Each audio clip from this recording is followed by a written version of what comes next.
चलिए, तो electromagnetic induction से रिलेटेड अब हम लोग अगले सवाल की तरफ बढ़ते हैं। अगला सवाल हम लोग लिखेंगे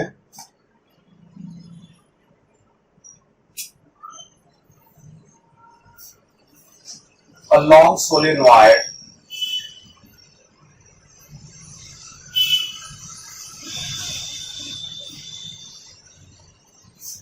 of radius 2 centimeter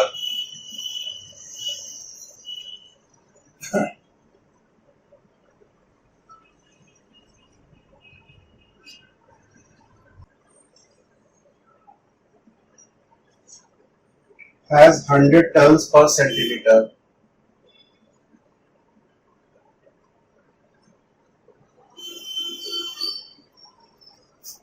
and is surrounded by a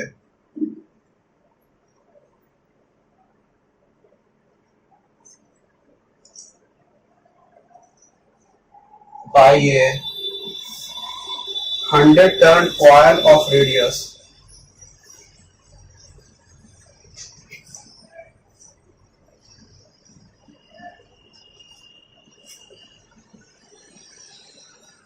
4 centimeter having a total resistance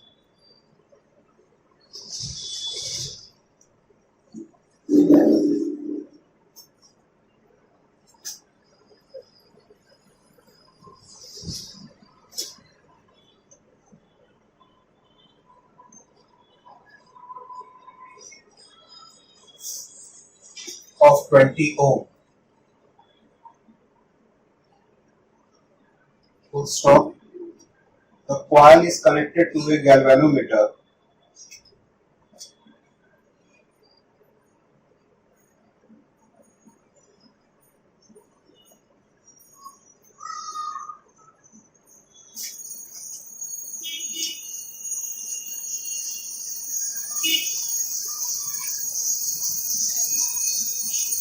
as shown in figure.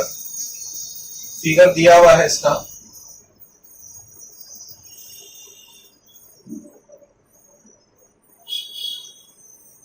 If the current in the solenoid is changed,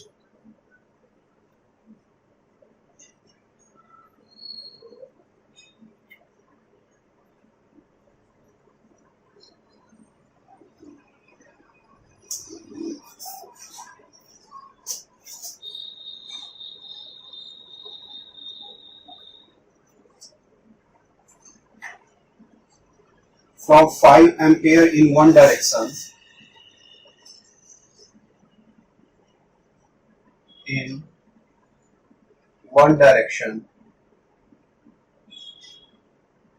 to 5 ampere in the opposite direction.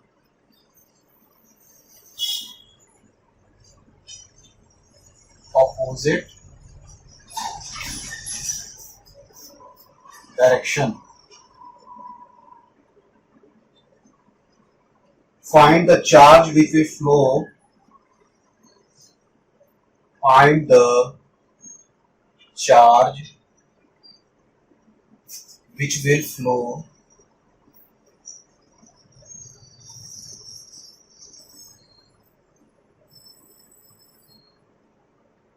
through the galvanometer. Flows through the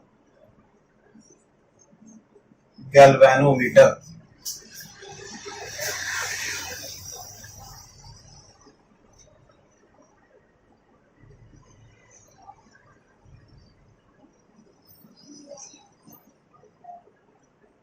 तो एक पहले question का पढ़ दे रहे हैं, फिर figure बनाएंगे।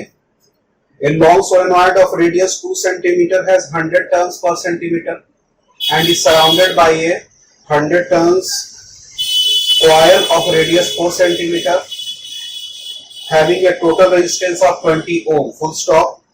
The coil is connected to a galvanometer as shown in figure. If the current in the solenoid is changed from 5 ampere in one direction to 5 ampere in opposite direction, find the charge which flows through the galvanometer. ठीक है, तो ये आपका question हो गया। एक figure को हम बना देते हैं।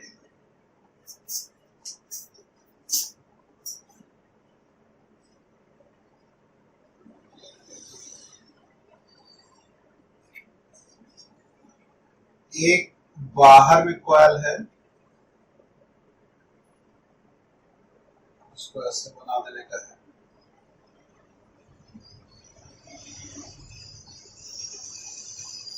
उसको ऐसे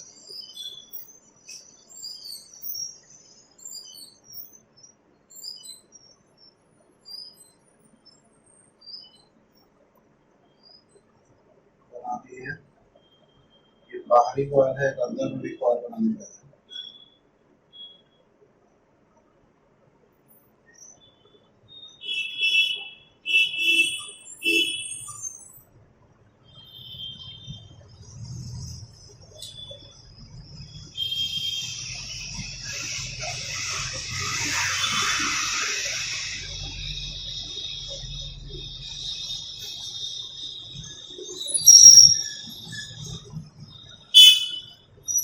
ये अंदर का कॉइल हो गया, उसके चारों तरफ ये बाहर वाला कॉइल लगा हुआ है।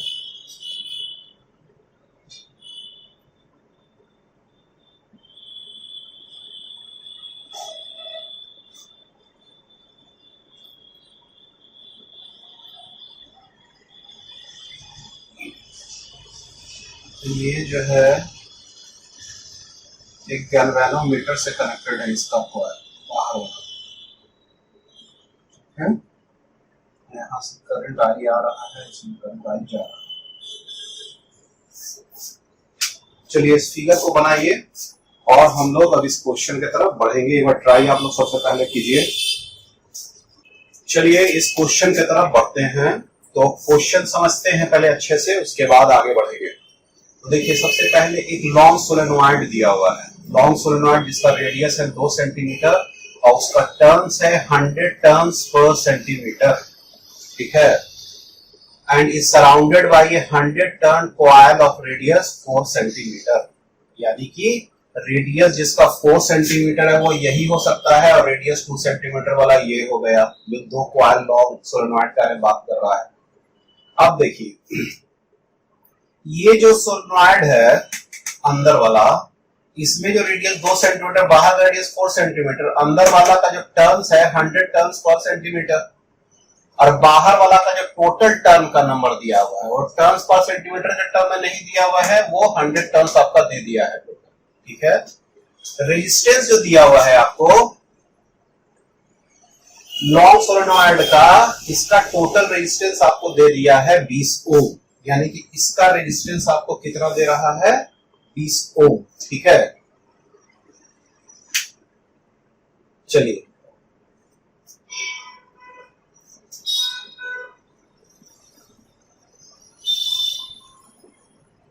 एक सेकंड, ये जो रेजिस्टेंस का जो वैल्यू दिया हुआ है टोटल रेजिस्टेंस ऑफ 20 ओम, देखिए in long solenoid of radius 20 centimetre, 2 centimetre 100 turns per centimetre and is surrounded by a 100 turn coil of radius 4 cm having a total resistance of 20 ohm। ये जो 100 turn है ना, इसका आपका रेजिस्टेंस का value 20 ओम दिया है, ठीक है। इसका नहीं दिया हुआ है, इसका रेजिस्टेंस दिया हुआ है, इसका 20 ओम, ठीक है, 20 ओम बड़ा वाला का दिया हुआ है। तो coil is connected to a galvanometer और ये कॉइल को किससे कनेक्ट कर दिया गया है, गैल्वेनोमीटर से कनेक्ट कर दिया गया है, ठीक है, जो गैल्वेनोमीटर लगा हुआ है बड़ा वाला कॉइल में। If the current in the solenoid is changed from 5 ampere in one direction to 5 ampere in opposite direction, यानी कि 5 एम्पियर अभी करंट ऐसे जा रहा है ना, थोड़ी देर बाद करंट इधर साइड से 5 एम्पियर जाने लगता है, तो करंट का चेंज कितना होगा ये समझ रहे हैं अब आप। देखिए पहले ऐसे 5 एम्पियर जा रहा है, अब क्या हुआ इधर से 5 एम्पियर आने लगा, तो टोटल चेंज 5 माइनस -5 ये टोटल 10 एम्पियर करंट का चेंज हुआ। 5 एम्पियर से 0 जाता तो 5 एम्पियर का चेंज आता, लेकिन ये उल्टा डायरेक्शन में आएगा, -5 आएगा, यानी कि टोटल 10 एम्पियर करंट का चेंज हो रहा है। ये बात समझ में आ रहा है, यानी करंट अभी ऐसे जा रहा है, ऐसे निकल रहा है, अब इधर से आने लगेगा तो टोटल करंट का चेंज कितना हो जाएगा 10 एम्पियर का चेंज, ठीक है। Find the change which will flows through the galvanometer. Find the charge, ये चार्ज कितना फ्लो करेगा इस गैल्वेनोमीटर से, ठीक है, ये हमको निकालने का है, टोटल चार्ज कितना फ्लो करेगा। चलिए ये क्वेश्चन हम लोग समझ चुके हैं, अब इसको हम लोग आगे बढ़ते हैं कैसे इसको बनाया जाए। चलिए लिखते हैं लॉन्ग सोलेनोइड है, सोलेनॉइड लिखते हैं, इसको हम लोग सोलेनॉइड कर रहे हैं, इसको कॉइल लिख रहे हैं, ठीक है। ये सोलेनॉइड हो गया। सोलेनॉइड का सोलेनॉइड का रेडियस जो दिया हुआ है उसका वैल्यू है 2 सेंटीमीटर, ठीक है। इसको मीटर में चेंज किया जाए 2 इंटू 10⁻⁻² मीटर। अच्छा, नंबर ऑफ टर्न्स पर सेंटीमीटर, और इसका क्या हुआ है, n का जो वैल्यू है वो 100 टर्न्स, तो 100 टर्न्स पर सेंटीमीटर है, तो 100 टर्न्स, और सेंटीमीटर को मीटर में कर देंगे तो 10⁻⁻² मीटर, यानी कि 10⁻⁴ टर्न्स पर मीटर। ये n का वैल्यू आ गया, ठीक है। किसका, सोलेनॉइड का, जो अंदर वाला है, ठीक है। अब क्या है, कॉइल के बारे में बात करते हैं। कॉइल के बारे में देखा जाए, उसका रेडियस जो दिया हुआ है 4 सेंटीमीटर, 4 इंटू 10⁻⁻² मीटर, ठीक है। देखिए ये जो डेटा है, डेटा को हमको यहां लिखना चाहिए, यहाँ पे कैलकुलेशन का पार्ट हम, ठीक है। अब देखिए ये हो गया, और उसके बाद जो आपका है रेजिस्टेंस जो इसका है वो कितना, अच्छा इसका नंबर ऑफ टर्न्स दिया हुआ है, नंबर ऑफ टर्न्स इस कॉइल का, बड़ा वाला L से डिनोट करेंगे तो वो 100 हो जा रहा है, और रेजिस्टेंस जो है इसका 20 ओम दिया हुआ है, इसको R करिए, ये R का वैल्यू 20 ओम दिया हुआ है, ठीक है। समझ में बात आ रहा है, ये R हो गया 20 ओम। अब चलिए इसमें हम लोग क्या करते हैं, ये लिख दिए, पूरा डेटा इसका लिख दिए। अब हमको क्या है, करंट का चेंज तो हमको समझ आ रहा है, 5 एम्पियर से 5 एम्पियर ओवर साइड से आने लगता है, ठीक है। तो हमको क्या कर रहा है, चार्ज कितना फ्लो करेगा इस गैल्वेनोमीटर से, यही निकालने का ना है। तो चार्ज फ्लो करेगा यानी कि करंट आएगा, तो करंट ना चार्ज फ्लो करवाता है, तो करंट पहले निकालते हैं I, और I जो करंट होता है वो dq/dt हो जाता है, तो वहां से चार्ज निकल जाएगा। वो तो समझ में बात आ रहा है। हमको चार्ज निकालना है, कहां से निकालना है, गैल्वेनोमीटर से चार्ज कितना फ्लो करेगा। तो उसके लिए हमको क्या करना होगा, पहले करंट का वैल्यू के लिए हम लोग बढ़ जाते हैं, ठीक है। तो करंट को कैसे निकाला जाएगा इसमें, तो देखते हैं। सबसे पहले देखिए तो क्या रहा होगा इसमें, कि इसमें जो करंट है ना, ये करंट क्या हो रहा होगा, मैग्नेटिक फील्ड बना रहा है, ठीक है। ये करंट क्या है, ये जो सोलेनॉइड वाला करंट है, ये मैग्नेटिक फील्ड बना रहा है, ठीक है। ये मैग्नेटिक फील्ड बनाने के कारण इसका फ्लक्स में चेंज लाएगा, ठीक है। और इसका जो फ्लक्स में चेंज आएगा तो इसमें ईएमएफ जनरेट होगा, इसमें ईएमएफ जनरेट होगा तो इसमें करंट जनरेट होगा, इसमें करंट जनरेट होगा तो इसमें आई चार्ज आएगा, ठीक है। ऐसे ये स्टेप चल रहा है, ठीक है। तो हम लोग सबसे पहले तो डेटा को खाली थोड़ा सा इधर खसका देते हैं। सोलेनॉइड का रेडियस जो है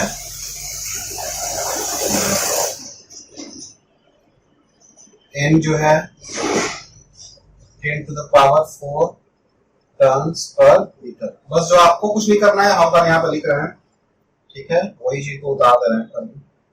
ये जो रेडियस जो इसका हो जाएगा 4 × 10⁻⁻² मीटर, n जो हो जाएगा वो 100, और रेजिस्टेंस का वैल्यू हो जाएगा 20 ओम, ठीक है। यहां से हम इसको पूरा मिटाएंगे। हमको क्या करने का है कि मैग्नेटिक फ्लक्स निकालना है, चेंज, मैग्नेटिक फ्लक्स का चेंज किससे, बड़े वाले कॉइल से। अब क्या करना है, to find the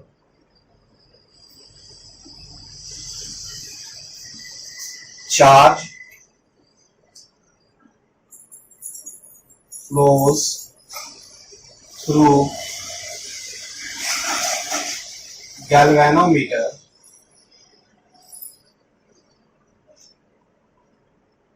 we will find current through it। अब उससे पहले हम करंट फाइंड आउट करेंगे। Current I is equal to E by R, where EMF induced in coil or resistance of coil। यही ना है।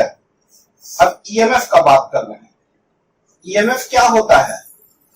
Rate of change of magnetic flux. अब देखिए EMF जो हो जाएगा,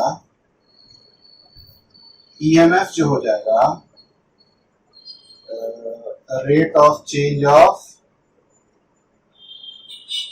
मैग्नेटिक फ्लक्स। अभी देखिए कोई डेटा हम डालेंगे नहीं, हम लोग खाली छोटा खाली लेटर के फॉर्म में भी सब चीज को लिखेंगे। इसको हम लोग लिखेंगे माइनस होता है ना EMF का, minus n number of turns इसमें कितना है बड़े वाले कॉइल में, वो है आपका माइनस n। 100 कॉइल अभी n ही लिखते हैं इसको। और ये क्या हो जाएगा d phi d by dt, ठीक है। ये हो जाएगा माइनस n और ये क्या हो जाएगा magnetic field into area bye dt। समझ में बात आ रहा है? अब देखिए अब यहां तक तो पहुंच चुके हैं हम।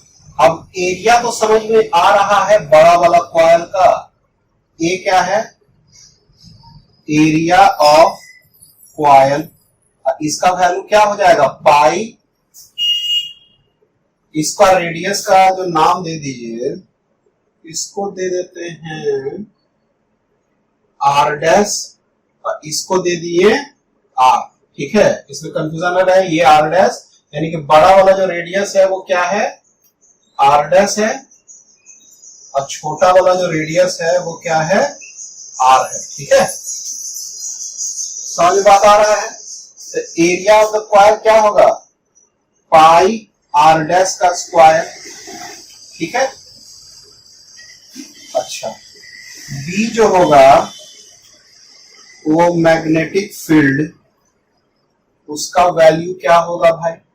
मैग्नेटिक फील्ड कौन प्रोड्यूस करेगा? वो अंदर वाला कॉइल प्रोड्यूस करेगा। अंदर वाला सोलेनॉइड में मैग्नेटिक फील्ड प्रोड्यूस कर रहा है, ताकि करंट तो इसमें ना है। तो ये मान लीजिए मैग्नेटिक फील्ड प्रोड्यूस करेगा, तो इसका वैल्यू हो जाएगा mu naught N into I, where n is equal to number of turns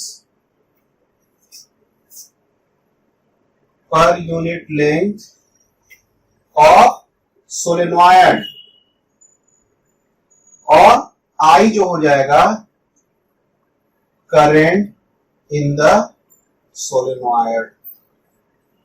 तो इसका वैल्यू B का जो आ जाएगा वो म्यू नॉट, अच्छा म्यू नॉट एन तो है हमको पता ही है, और आई जो है इसको सही रहने देते हैं म्यू नॉट एन आई हो गया। इस फॉर्म में ही रहने दीजिए इसको, ठीक है।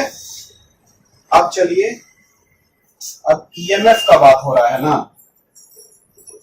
Now EMF E is equal to minus N D, D के जगह पे क्या लिखते हैं म्यू नॉट एन आई और पाई आर डैश का स्क्वायर बाय dt हो गया। समझ में आ रहा है? अब देखिए यहां तक आ गया इक्वेशन। यहां पे कोई कंफ्यूजन है यहां तक आप लोग को? ये n नंबर ऑफ टर्म्स हम उतार दिए, ठीक है।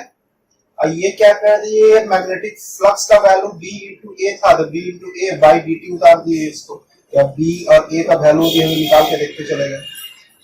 देखिए बहुत लोग सॉल्व करवाएगा तो वो क्या करेगा नीचे से आपको सॉल्व करवाएगा, हम लास्ट से सॉल्व कर रहे हैं, कैसे कैसे जीसी का जरूरत पड़ते जा रहा है वैसे सब खोजते चल रहे हैं। ठीक है, यहां तक आपको समझा रहे हैं, एक बार फिर से समझिएगा इसको।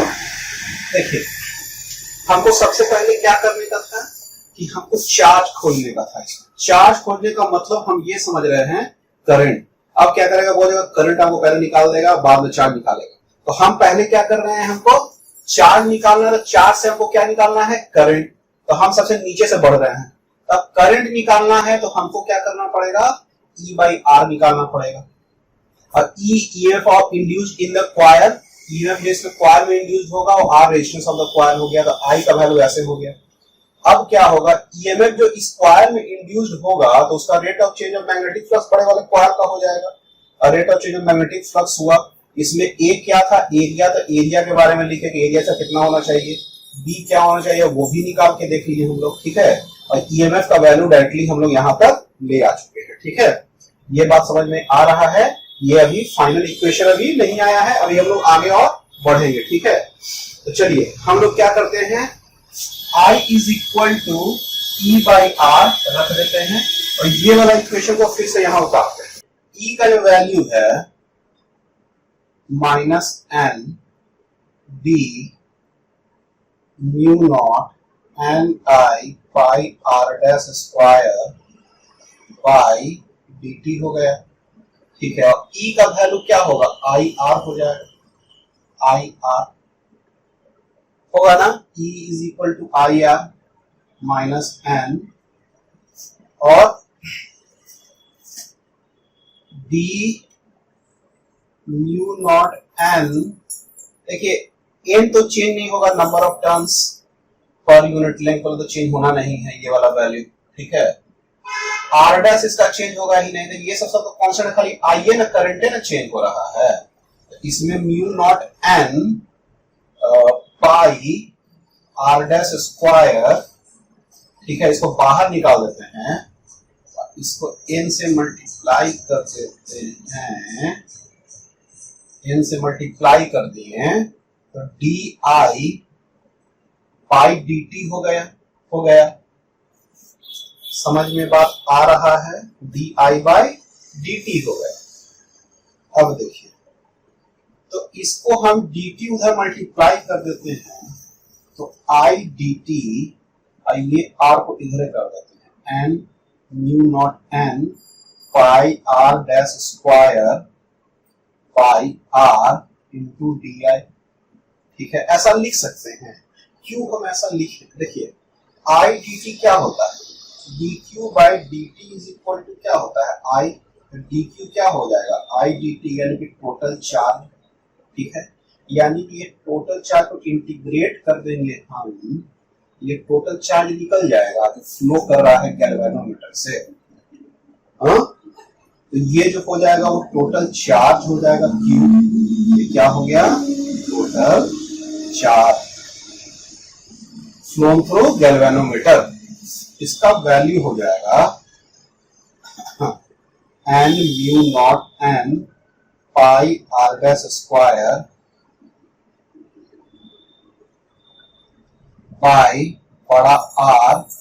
ये आई जो हो जाएगा वो उसका वैल्यू कितना हो जाएगा, देखिए इसका वैल्यू जो हो जाएगा, पहले था आई, इसका इंटीग्रेशन यदि आई ऐसे लिख दें, इंटीग्रेशन पहले था आई, अब हो जाएगा माइनस आई। अच्छा यहाँ माइनस था ना, माइनस छूट गया है, माइनस यहाँ लिखते जाइए, माइनस पहले आई था, अब क्या हो गया फाइनली माइनस आई। तो ये हो जाएगा minus N mu naught N pi R dash square by R, और ये माइनस आई, और ये फिर माइनस आई, तो माइनस टू आई, तो माइनस माइनस प्लस, तो plus two I, two N mu naught N pi R dash square by R. ये total charge का वैल्यू हो गया। ये टोटल चार्ज कहां से फ्लो करेगा, गैल्वेनोमीटर से फ्लो करेगा। ठीक है, तो एन बड़ा वाला एन का वैल्यू पता, म्यू नॉट का वैल्यू पता, एन का वैल्यू पता, पाई आर डैश का वैल्यू पता, बड़ा वाला आर का वैल्यू पता, सब वैल्यू हम लोग यहाँ पे डालेंगे और टोटल चार्ज का वैल्यू निकाल देंगे, काम खत्म हो जाएगा यहाँ पे। अब इसमें आई भी तो हो गया, आई छूट गया है यहाँ पर, ठीक है। यहाँ तक कोई दिक्कत का बात नहीं है, ये आई को भी उतार दीजिएगा, 2i हुआ था।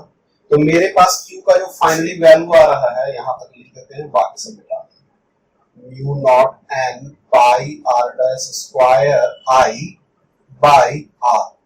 आई का वैल्यू कितना है, 5 एम्पियर है ना, 5 एम्पियर से -5 है, आई का वैल्यू 5 लिखेंगे, इसमें कोई कंफ्यूजन नहीं ना है। चलिए तो इस पूरा चीज को मिटाते हैं और सबका वैल्यू पुट करते हैं और आंसर निकालते हैं, कितना चार्ज फ्लो करेगा, कैलकुलेट हो जाएगा अभी।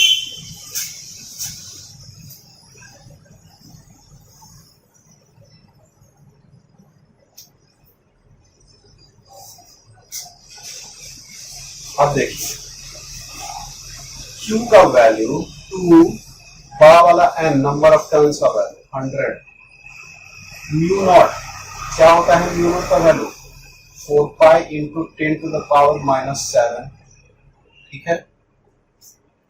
n छोटा वाला n है ना, number of turns per unit length वाला, तो 10 to the power 4 turns per metre, ठीक है। पाई, पाई का भी पाई रहने दे, ठीक है, पाई रहने दे, यहाँ पे पाई है।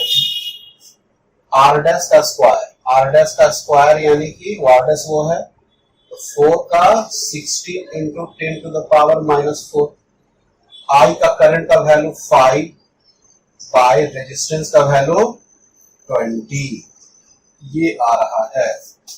तो डायरेक्टली इसको इतना फॉर्म में लाए, डायरेक्टली लास्ट में लाए, तो मेरे लिए थोड़ा आसान हो गया, पहले डाटा डाल दे रहे तो पूरा गड़बड़ टाइप का हो जाता थोड़ा सा, ठीक है। तो ये थोड़ा सा आसान हो गया, इसको इसी तरह से करिएगा। चलिए इसको कैलकुलेट किया जाए, इसका आंसर कितना आएगा।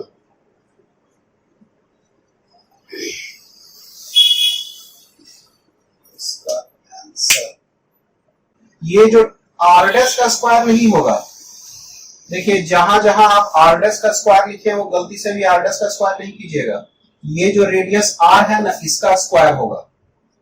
फ्लक्स तो आपका क्या होगा, मैग्नेटिक फील्ड इनटू एरिया, इसी का ना होगा, तो magnetic field into area pi R का स्क्वायर होगा, ठीक है।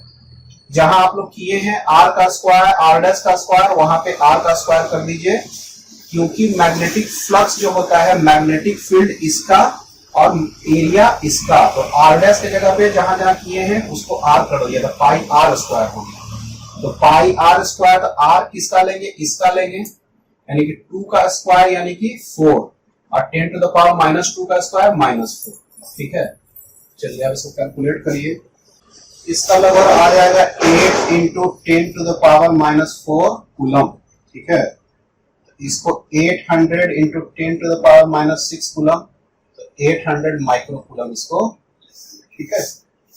बस सिर्फ यही ध्यान दीजिएगा, मैग्नेटिक फ्लक्स जो होगा वो इस कॉइल से मतलब नहीं है, इसका सिर्फ नंबर ऑफ टर्न से मतलब है, m से, ठीक है। ये जो रेडियस जो होगा वो एरिया इनटू मैग्नेटिक फील्ड होता है, तो मैग्नेटिक फील्ड इस कॉइल का, ठीक है, और रेडियस भी इसी कॉइल, एरिया भी इसी कॉइल का, तो मैग्नेटिक फील्ड इनटू एरिया, यही ना फ्लक्स में चेंज लाएगा। इसका जो फ्लक्स में चेंज आएगा तो मैग्नेटिक फील्ड इनटू एरिया इसी का हो सकता है, इसका कहां से होगा, ठीक है। ताकि मैग्नेटिक फ्लक्स एरिया ही पे ना बनता है, तो यही वाला एरिया पे ना मैग्नेटिक फ्लक्स बनेगा। ये मैग्नेटिक फील्ड क्रिएट कर रहा है, इसका एरिया भी लेंगे, ठीक है।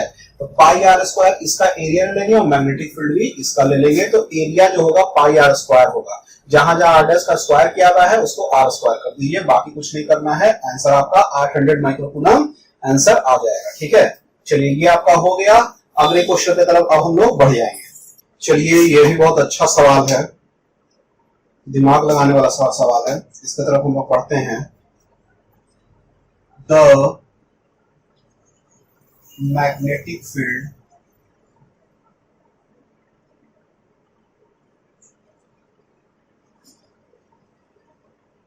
B shown in figure is directed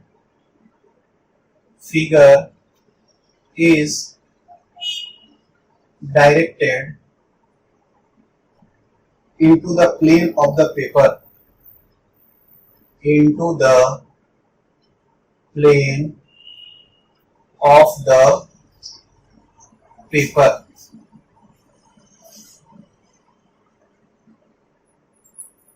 ACDA is a semicircular. ACDA is a semicircular conducting loop of radius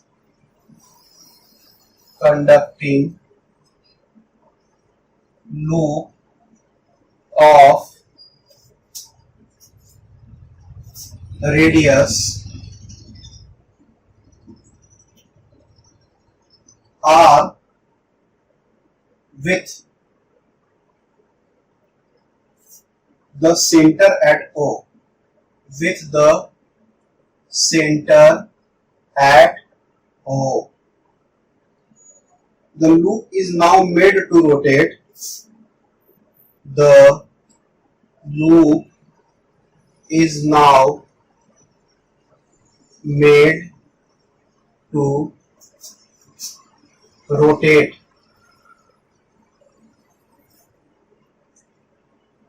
Clockwise with a constant angular velocity. Clockwise with constant angular velocity.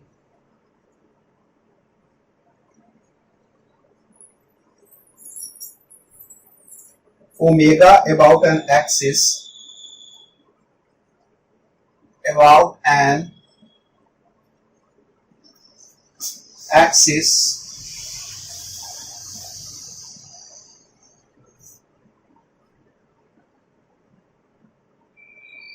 Passing through O and perpendicular to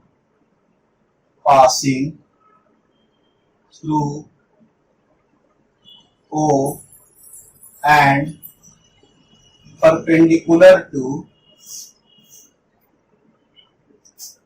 the plane of the paper. The plane of the paper. The resistance of the loop is R. The resistance of the loop is R. Obtain an expression for the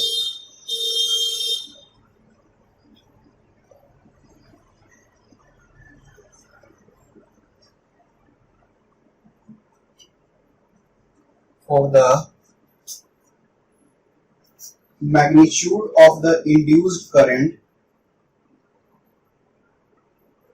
Magnitude of the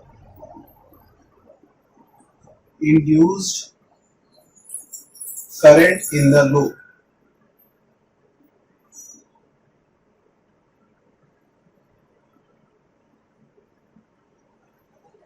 Plot a graph between the induced current.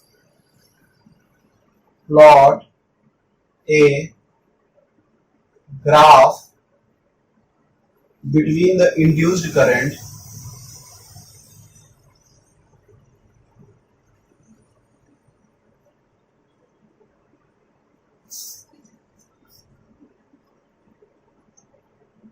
I and omega t.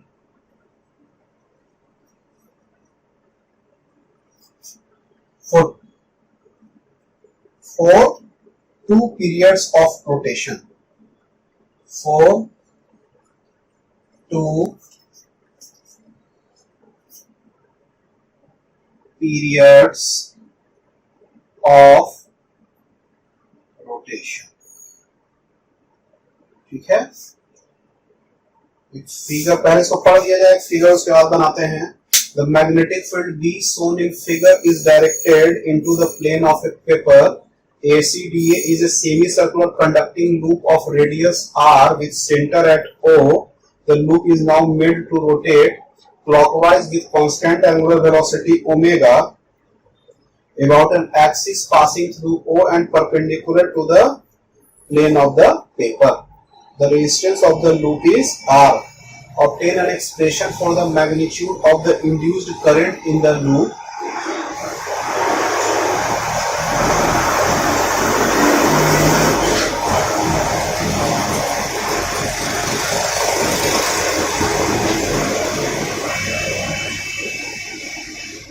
plot a graph between the induced current I and omega t for 2 periods of rotation. ठीक है, चलिए question हो गया और figure एक बना दिया जाए. फिगर एक छोटा सा बना. मैग्नेटिक फील्ड ऐसा है. मैग्नेटिक फील्ड क्रॉस मतलब अंदर के साइड में है मैग्नेटिक फील्ड डायरेक्शन.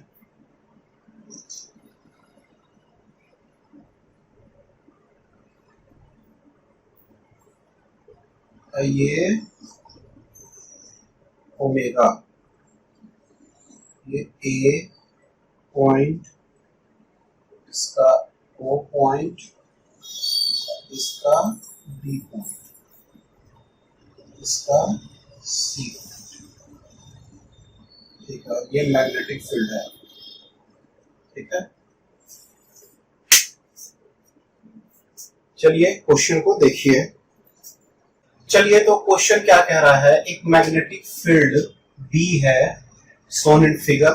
ठीक है, is directed into the plane of paper. अंदर की तरफ गया मैग्नेटिक फील्ड.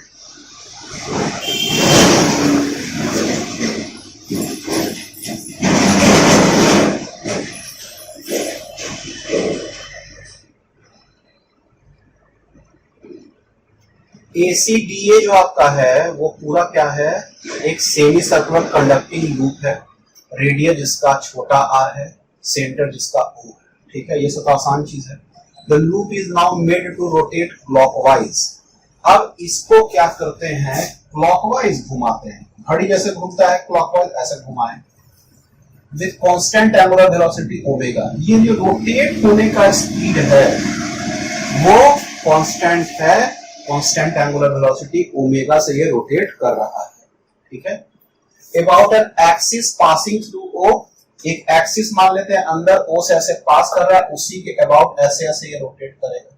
ये पूरा चीज रोटेट करेगा.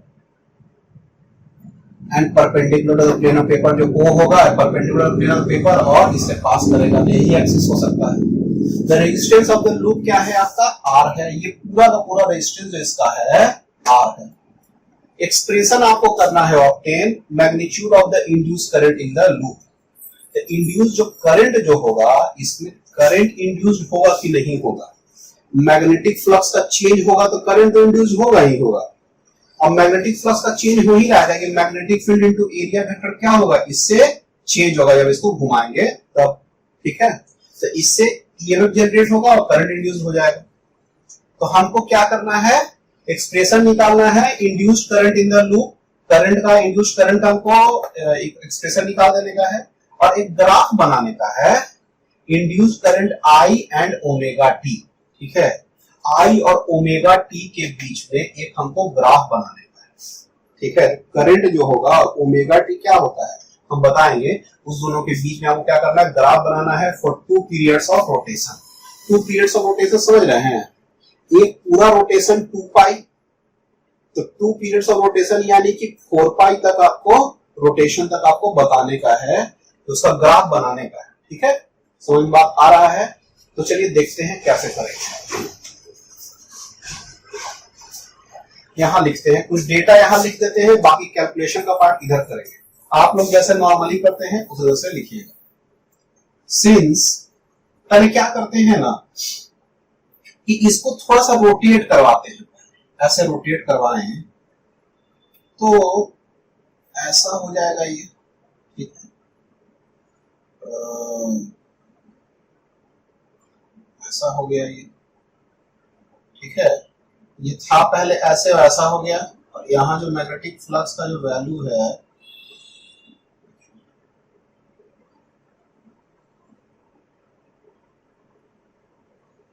इसको ऐसे रोटेट करना है. पहले इसको बना देते हैं. ठीक है, ये ऐसे डॉट डॉट डॉट बना देते हैं तो समझने में आसान होगा. ये अभी डॉट डॉट है, रियल में इस पोजीशन पे है नहीं, यहाँ से ये रोटेट कर लिया. रोटेट कहाँ कर रहा है, O पॉइंट से रोटेट कर रहा है ना. तो हम लोग क्या करते हैं कि इसको जो बनाएंगे ये वाला चीज ऐसे हो जाएगा. और ये ऐसे हो जाएगा. ठीक है, समझ में बात आ रहा है. तो ये थीटा एंगल रोटेट कर गया, ठीक है। ये वाला पूरा चीज ऐसे आएगा तो ये भी पूरा चीज ऐसे आएगा, ठीक है। तो ये जो थीटा से क्या हो गया, ये रोटेट कर गया। इसका सेंटर थोड़ा मिला देंगे, सेंटर मिलने का फिर से बनाते हैं, विजुअलाइज अच्छा से कीजिएगा इसको। तो इसको जो बनाने का है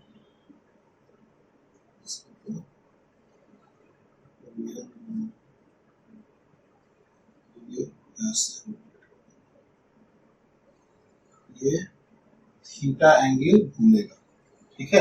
पहले ऐसे था, ये रोटेट हो गया, ऐसे हो गया, तो ये ओ था, वही पॉइंट के अबाउट ये रोटेट करेगा, ठीक है।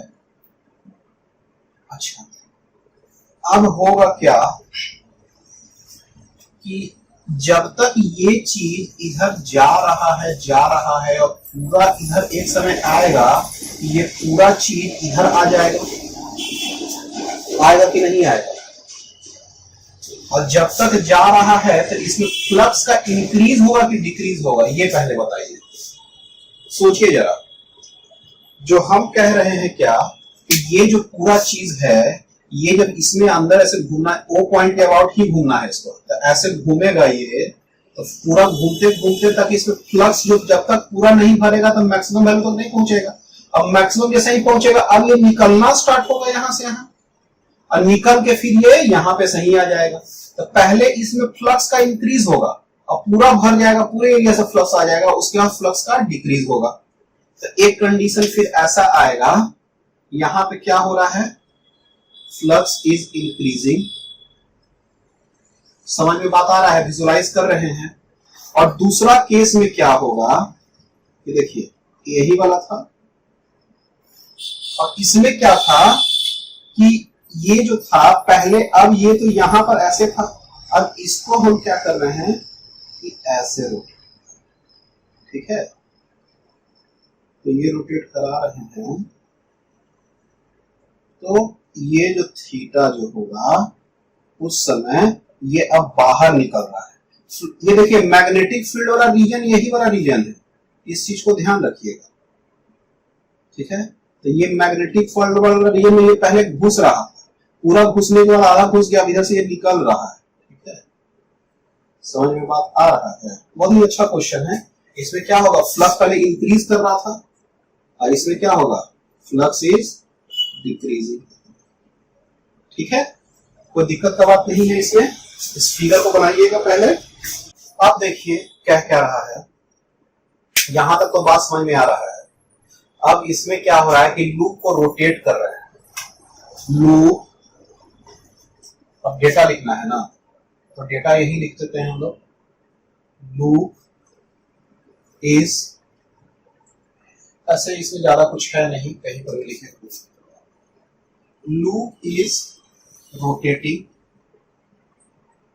loop rotating with angular velocity omega. So angle theta at time t would be omega is equal to theta by T, theta is equal to omega T. ये जो ओमेगा टी जो होगा वो actually में angle है, तो यहाँ पे जो ओमेगा टी था ना वो एक्चुअली में एंगल था, ठीक है। तो ये जो एंगल होगा थीटा वो ओमेगा टी होगा। ये बात समझ में आ रहा है, किसी टी टाइम पे कितना एंगल बनाएगा, ओमेगा टी एंगल बनाएगा, ठीक है। इसको लिख लीजिए, अभी कंफ्यूजन है तो। The theta is angle at given time t, ठीक है। समझ में बात आ रहा है।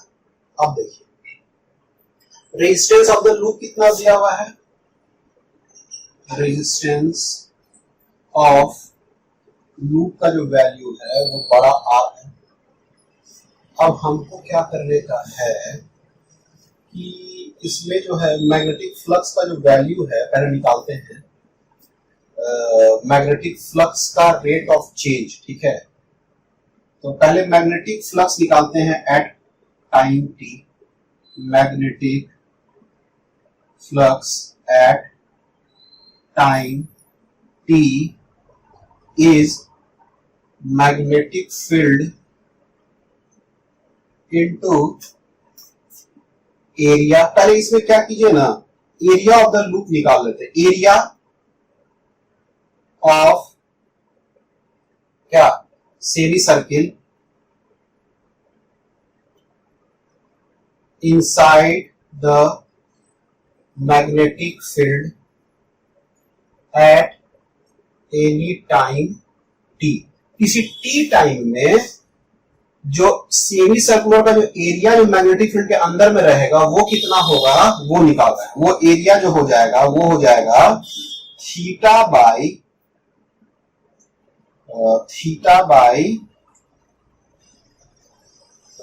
2 पाई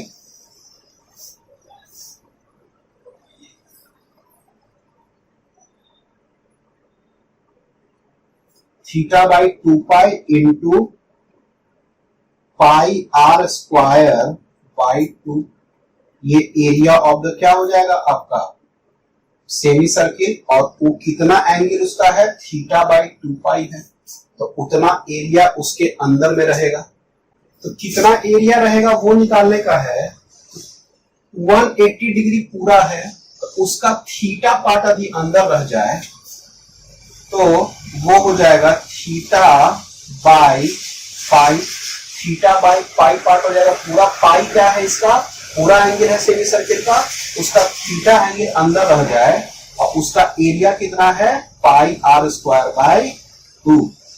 पाई पाई कट गया, क्या हो गया, थीटा आर स्क्वायर बाई 2। और थीटा का वैल्यू क्या है, omega t r square by 2।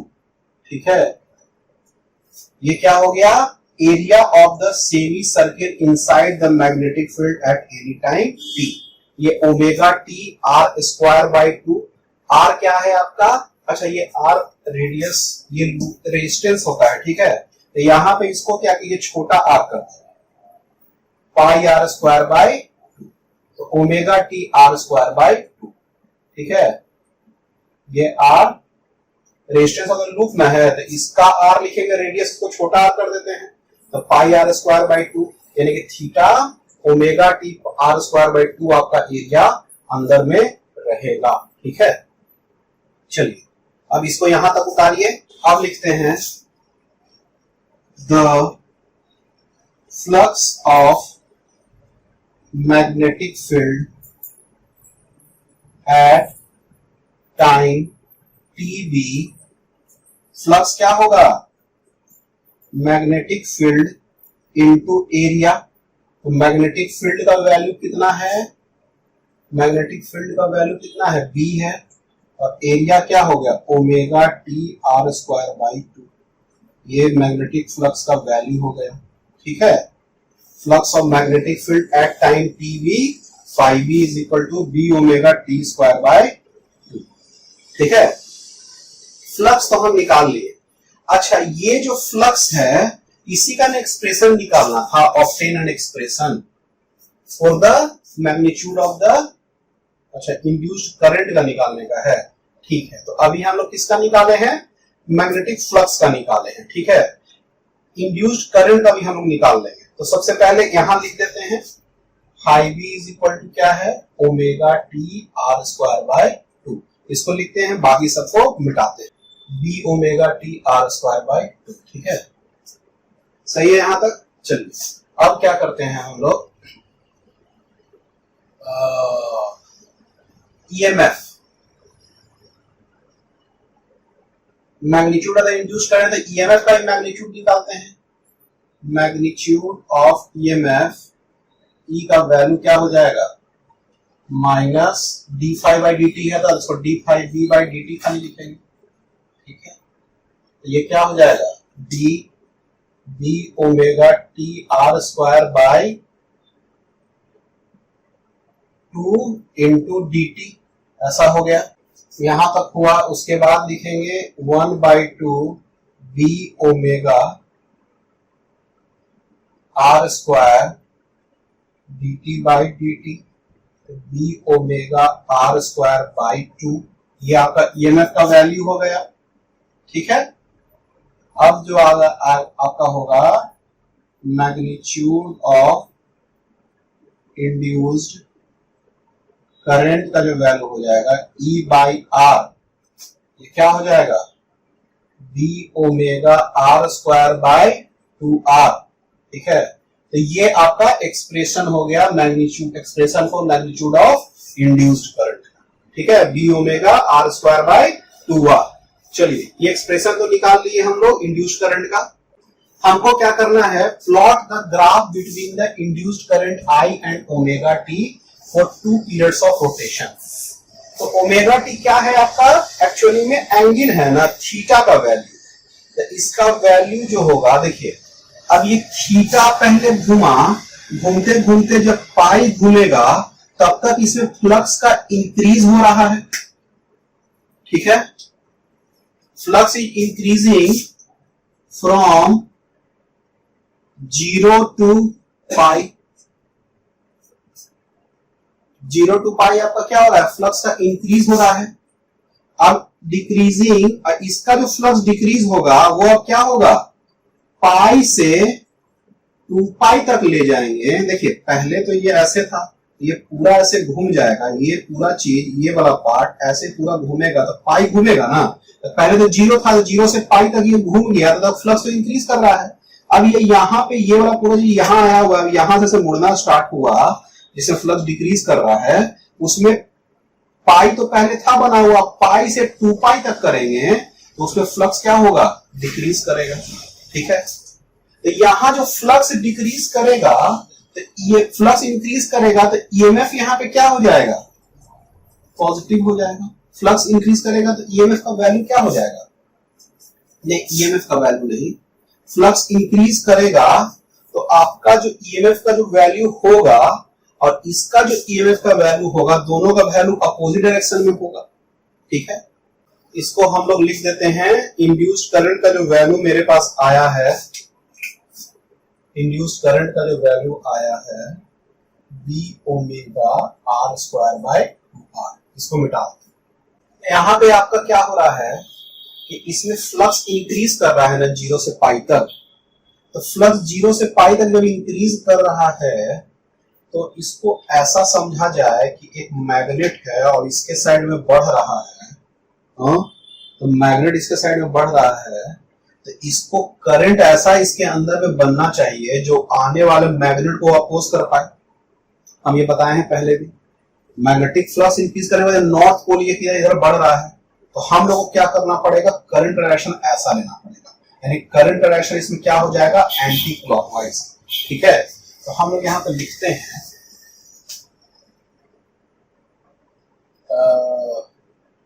as flux is increasing from 0 to pi,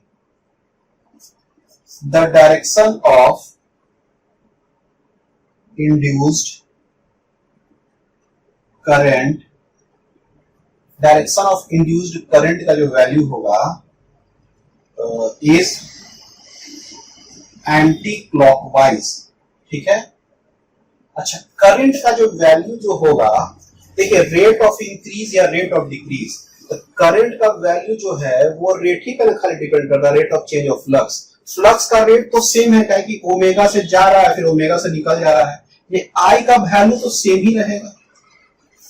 ठीक है, तो इधर तरफ में जब तक इधर से इधर जाएगा तो आई का वैल्यू, अभी हम इसको पॉजिटिव मान लेते, direction of induce current anti clockwise, and we assume anti clockwise direction current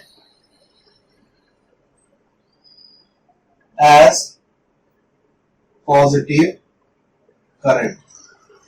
we assume anti clockwise direction, anti-clockwise current as the positive current, then I is equal to B omega R square by 2R from 0 to pi. Similarly, I is equal to minus B omega r square by 2r from pi to 2 pi. Pi से 2 पाई में वो क्या करेगा, आई का value negative हो जाएगा। अब देखिए ये 2 पाई जब कवर कर लेगा फिर वही चीज रिपीट करेगा, तो अब 2 पाई से फिर 3 पाई पे आएगा, तो फिर क्या होगा, आई का वैल्यू क्या होगा, सेम आएगा। तो यहां पे लिख देंगे 2 पाई टू ऑल्सो 4 2 पाई टू 3 पाई, यहां पे ऐसे ब्रैकेट में लिखेंगे और यहां पे लिखेंगे ऑल्सो 4 3 पाई टू 4 पाई। समझ में आ रहा है आपको ये क्या लिख रहे हैं हम? देखिए ये जो पहले था ना, पहले जीरो था, पहले देखिए ऐसे था, जीरो था, ये पूरा ऐसे घुमा तो जीरो से पाई तक पहुंचा, ये पूरा घूम के यहां आ गया, तो जीरो से पाई तक गया, तो वहां पे करंट का वैल्यू क्या मान लिया हम लोग, पॉजिटिव मान लिया। आई का वैल्यू हमेशा सेम ही रहेगा, क्यों, कहेगी आपका rate of change of flux same है, तो आई का value B omega r square by 2r हो गया आपका। अच्छा अब यहां से जब निकलेगा तो फ्लक्स डिक्रीज कर रहा है, तो आई का वैल्यू हम इसको नेगेटिव मान लेते हैं, ठीक है। फिर जब ये ऐसा यहां पे पूरा पहुंचने का, फिर ऐसा कंडीशन में फिर यहां से यहां आएगा, यानी कि 2 पाई पहुंच चुका होगा, फिर 3 पाई आएगा, तो फिर आई का वैल्यू पॉजिटिव, फिर 3 पाई से फिर 4 पाई की तरफ इधर आएगा, तो फिर आई का वैल्यू नेगेटिव। हम क्यों लिए 4 पाई तक, देखिए पहले 0 से पाई तक बनाना है, आई का वैल्यू पता चल गया, पाई से 2 पाई तक का आई का वैल्यू पता चल गया, 2 पाई से 3 पाई तक का आई का वैल्यू पता चल गया, और 3 पाई से 4 पाई तक चला गया, और हमको यही निकालना है फॉर 2 पीरियड ऑफ रोटेशन निकालने का है, ठीक है। तो 2 पीरियड ऑफ रोटेशन निकालना है तो आपको 4 पाई तक बनाना पड़ेगा ग्राफ, तो हम लोग ऐसा लिख लेते हैं, ग्राफ बनाते हैं, ठीक है। तो देखिए आई का वैल्यू है B omega r square by 2r, ठीक है। अब ये क्या होगा, यहां से यहां तक गया, तो यहां से यहां तक जो B omega r square by 2r है, कहां से कहां तक है, 0 से पाई, फिर पाई से 2 पाई, इसका वैल्यू क्या आ रहा है, ये भी नीचे में भी क्या है आपका, यहां से यहां तक भी सेम है, B omega r square by 2, तो यहां से यहां तक क्या है, minus B omega r square by 2r, ठीक है। अच्छा उसके बाद जो आपका है, ये पाई से फिर 2 पाई हो गया ना, 2 पाई से फिर 3 पाई आया, तो फिर ये वाला वैल्यू आ गया, और 3 पाई से फिर 4 पाई आया, 3 पाई से 4 पाई तक बनाने का है ना, 3 पाई से 4 पाई तो फिर आ गया minus B omega r square by 2r, ठीक है। तो हमको लगता है अब शायद आप लोग को समझ में आ गया होगा कि इसमें कैसे हम लोग इसको बनाए हैं, ठीक है। चलिए इसको उतारिए, चलिए तो अगले क्वेश्चन की तरफ बढ़ते हैं। Figure shows a square loop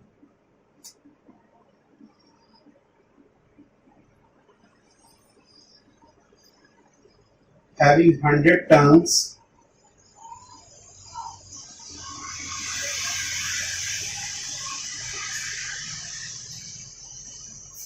an area of 2.5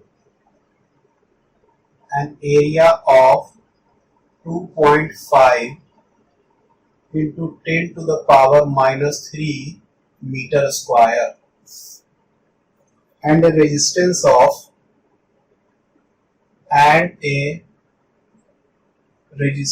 of 100 ohm, full stop. The magnetic field has a magnitude. The magnetic field has magnitude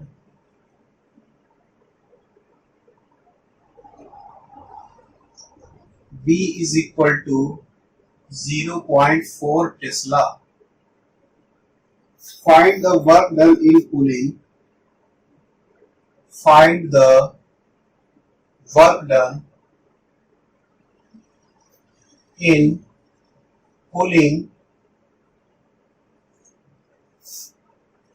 the loop out of the field. The loop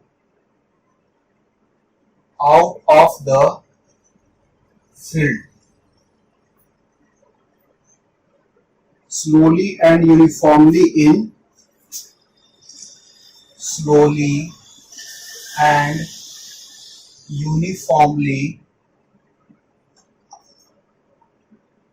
in 1 second. In 1 second. Figure बना लिया जाए। Magnetic field वाला reason है, यहां पे एक loop को इस तरह से खींचा जा रहा है, ठीक है। चलिए ये समझ में आ रहा है। पढ़ देते हैं question. Figure shows a square loop having 100 turns and area of 2.5 into 10 to the power minus 3 meter square and a resistance of 100 ohm. The magnetic field has a magnitude B is equal to 0.4 Tesla. Full stop. Find the work done in pulling the loop out of the field slowly and uniformly in 1 second. ठीक है, ये square loop है। क्या है ये? Square loop है। चलिए question समझते हैं। स्क्वायर लूप दिया हुआ है जिसका 100 टर्न है, ये इसमें 100 टर्न इसका घुमा हुआ है, ठीक है, जो दिखने रहा है। एरिया दिया हुआ है इसका, अच्छा रेजिस्टेंस भी दिया हुआ है स्क्वायर लूप का 100। Magnetic field has magnitude B is equal to इतना दिया हुआ है। मैग्नेटिक फील्ड B का जो वैल्यू है वो भी दिया हुआ है। Find the work done in pulling the loop out of the field slowly and uniformly in 1 second. तो 1 सेकंड में जब इसको मूव कर दिया जाता है, पूरा बाहर निकाल दिया जाता है, तो उसमें कितना वर्क लगेगा उसको पुल करने में, उसका वैल्यू निकालने का है। ठीक है, समझ में आ रहा है क्वेश्चन। चलिए तो इसको कैसे बढ़ा जाए। सबसे पहले ये स्क्वायर लूप है, तो स्क्वायर लूप का एरिया दिया हुआ है, area of square loop A is equal to क्या होता है, साइड का स्क्वायर, यानी कि ए का स्क्वायर। ए मान लीजिए साइड है, एरिया कितना दिया हुआ है 2.5 इंटू 10 टू द पावर -3, तो ये ए का स्क्वायर हो जाएगा। तो ए का जो वैल्यू हो जाएगा वो 2.5 इंटू 10 टू द पावर -3। ठीक है, इसको बड़ा करेंगे तो ये और छोटा हो जाएगा, यानी कि 5 इंटू 10 टू द पावर -2। ठीक है, यानी कि a इज इक्वल टू क्या हो जाएगा 5 into 10 to the power -2 metre का इसका साइड हो जाएगा। ये क्या हो जाएगा, side of the square loop, ये साइड का लेंथ हो गया। ठीक है, यहां तक बात समझ में आ रहा है। मैग्नेटिक फील्ड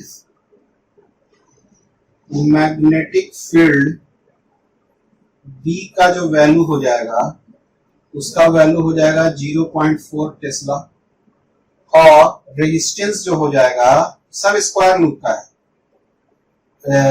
रेजिस्टेंस जो इसका R का जो वैल्यू हो गया वो क्या हो गया 100 ओम। ठीक है, यहां तक बात समझ में आ रहा है। तो देखिए सबसे पहला चीज वर्क डन हमको निकालना है ना, तो वर्क डन जो होगा वो क्या होता है, force into displacement. Work done यही ना होता है, इसको पूरा बाहर निकालने में तो फोर्स इनटू डिस्प्लेसमेंट हो जाएगा वर्क डन। अब देखिए इसमें हो क्या रहा है, इसको स्लोली एंड यूनिफॉर्मली निकाल रहा है 1 सेकंड में, यानी कि स्लोली एंड यूनिफॉर्मली निकालने का मतलब समझ रहे हैं, इसका स्पीड कांस्टेंट है, यानी कि मान लीजिए ये v वेलोसिटी से बढ़ रहा है कांस्टेंट स्पीड से। ये कांस्टेंट स्पीड से कोई भी चीज जब बढ़ता है ना तो उसमें नेट फोर्स 0 रहेगा, तभी ऐसा संभव होगा। ठीक है, तो देखिए हो क्या रहा होगा इसमें कि जब इसको खींच रहे होंगे ना ऐसे v वेलोसिटी से, तो उसमें 2 टाइप का फोर्स लग रहा होगा। एक फोर्स जो हम लगा रहे हैं, एक फोर्स जो हम लगा रहे हैं, जो आदमी लगा रहा है बाहर के साइड में, और एक फोर्स जो इसमें लूप में लगता है वो अंदर साइड में। F dash. तो नेट फोर्स जो होना चाहिए F minus F dash is equal to 0 होना चाहिए। क्यों नेट फोर्स 0 होना चाहिए? क्योंकि ये कांस्टेंट वेलोसिटी से बाहर निकल रहा है। कांस्टेंट वेलोसिटी से बाहर निकलना तभी संभव है जब नेट फोर्स का वैल्यू क्या हो जाए, 0 हो जाए। ठीक है, तो चलिए यहां पे लिखते हैं हम लोग कि देखिए इसमें जो फोर्स लगेगा, देखिए इसमें हो क्या रहा है, पहले तो हम निकाल लेते हैं कि करंट कितना आएगा इस लूप में। ठीक है, अच्छा देखिए अब मान लीजिए कि v वेलोसिटी से ऐसे जा रहा है तो पूरा चीज v वेलोसिटी से जा रहा है। ठीक है, तो इसमें जो चार्ज होगा, देखिए ये वाला लाइन तो बाहर है एक तरह से कहिए, ये वाला लाइन में तो फोर्स लगेगा नहीं, अंदर रहता तो तब बात रहता, ये वाला ही खाली अंदर में है, ये पूरा का पूरा क्या चीज है, बाहर की तरफ जा रहा है। ठीक है, तो चलिए हम लिखते हैं अलग से, एक तो फोना में यहाँ पे लिख देते हैं, a का वैल्यू 5 × 10⁻⁻2 मीटर, b का वैल्यू 0.4, r का वैल्यू 100 ओम। ठीक है, बाकी मिटा देते हैं कैलकुलेशन करने के लिए।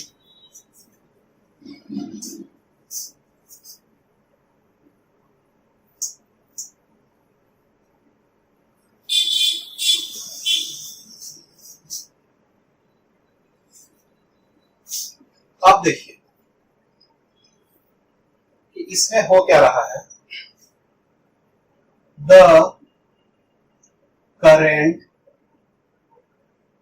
इन द लूप, जो लूप में जो करंट होगा वो जो होगा उसका वैल्यू जो निकालना है I is equal to E by r हो जाएगा, E बाई आर। ठीक है, यहां पे लिख लीजिएगा as the square loop is moving outward, only force acting on one side of length A of square loop। ठीक है, तो इसी साइड में सिर्फ फोर्स लगेगा स्क्वायर लूप का। ठीक है, here current I is equal to E by R। E का वैल्यू क्या होता है, ये क्या है, ये EMF है। ठीक है, मोशनल EMF है, और मोशनल EMF में इसका वैल्यू क्या हो जाएगा आपका BVL। तो नंबर ऑफ टर्न्स M के साथ पहले मल्टीप्लाई कर दीजिए, फिर BVL। ठीक है, बाई R। ठीक है, NBVL बाई R आपका हो गया, इसमें कोई दिक्कत का बात नहीं है। अब V निकालने का है और वेलोसिटी V है total distance by total time. अब ये क्या हो जाएगा, टोटल डिस्टेंस कितना कवर करेगा, a बाय टाइम कितना है, 1 सेकेंड। टोटल डिस्टेंस कितना है, a का लेंथ कितना है, 5 × 10⁻⁻2 बाय 8, यानी कि 5 × 10⁻⁻2 मीटर पर सेकंड आपका आ गया। ये v का वैल्यू आ गया। चलिए सबका वैल्यू डाला जाए यहाँ पे। Now we have I is equal to NBVL by R। N क्या हो गया, नंबर ऑफ टर्न्स इसका कितना है भाई 100, B का वैल्यू 0.4, V का वैल्यू 5 × 10⁻⁻2। B भी L के जगह पे हम इसको A लिख सकते हैं, साइड A ही ना है, इतना ही नहीं ये बढ़ेगा, तो इसको A, तो A का वैल्यू यहाँ पे क्या हो जाएगा, A का वैल्यू आपका जो हो जाएगा कितना आया है, B भी A का वैल्यू सेम ही आ जाएगा 5 × 10⁻⁻2। A और B का सेम आ रहा है बाई R। R का वैल्यू कितना आता है, R का वैल्यू 100 होता है ना, 100 कर दिया, 100 कट गया, 25 और या 100 10 10⁻⁴ और 10⁻³ एम्पेयर। ये I का वैल्यू आ गया। इसमें जो करंट जो होगा वो आई होगा। ठीक है, ये बात समझ में आ रहा है। करंट आई कैसे होगा ये कैलकुलेट करके अभी तक हम लोग लाए हैं। हमको वर्क डन निकालना है, आई नहीं निकालना, वर्क डन तक पहुंचना है। तो देखिए सबसे पहले इसमें लूप में देखते हैं, v ऐसे जा रहा है तो F इज इक्वल टू क्या होता है, Q v क्रॉस b, ऐसा होता है। तो इसमें देखिए इसका जो चार्ज है वो इधर जा रहा है v, b अंदर है, अंदर। ठीक है, तो फोर्स ऊपर साइड में लग रहा है, यानी फोर्स ऊपर साइड में लग रहा है तो करंट का डायरेक्शन ऊपर साइड में होगा। तो यहां पे लिखते हैं the direction of current will B upside. इसको ऐसे करते एक नाम देते हैं। ठीक है, ए बी सी डी। ठीक है, direction of the current will be from A to B according to F is equal to q v cross B. ठीक है, ये बात समझ में आ रहा है। तो डायरेक्शन ऑफ करंट हमको पता चल गया। अब डायरेक्शन ऑफ करंट तो हम लोग निकाल लिए, करंट का वैल्यू हमको लिख दिया, करंट का वैल्यू यहां लिख दिया जाए। अच्छा, v का भी वैल्यू लिख देते हैं 5 × 10⁻⁻2 मीटर पर सेकेंड, और I का वैल्यू कितना आया 10⁻³ एम्पेयर आ गया। अब देखिए direction of current A to B आ रहा है तो आपका, अब देखिए force acting on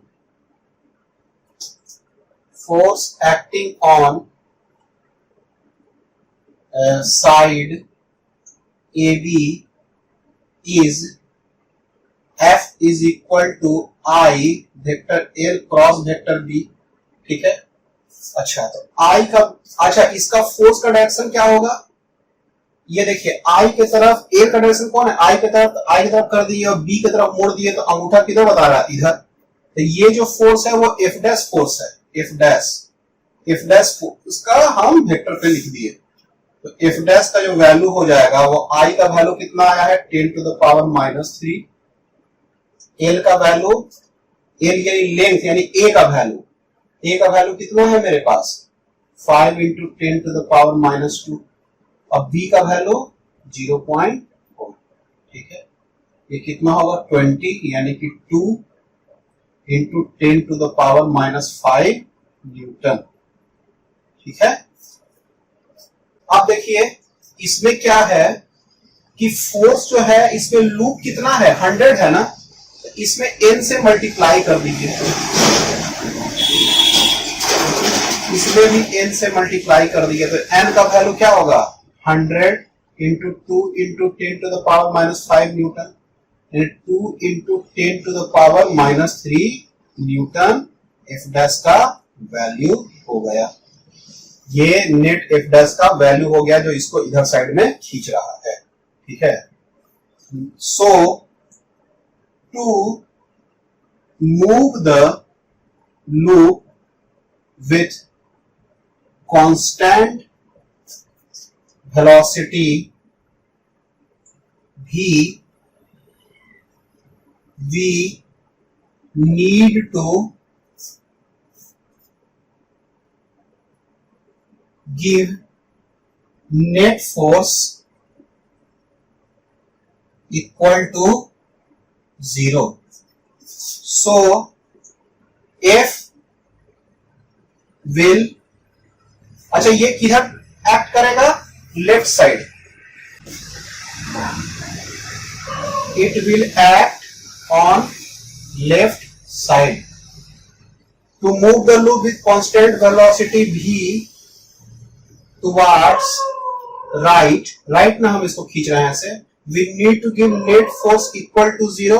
So F applied by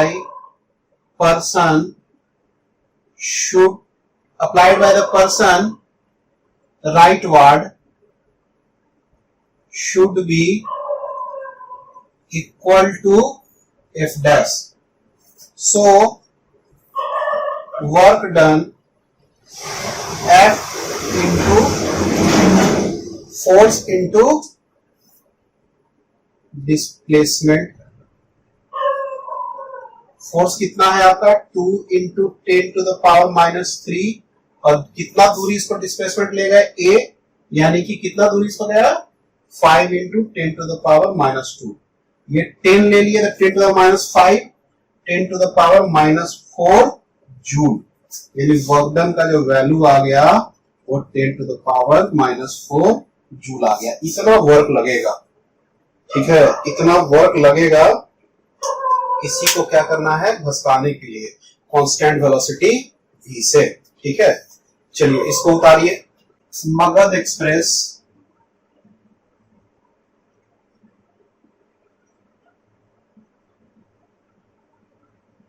takes 16 hours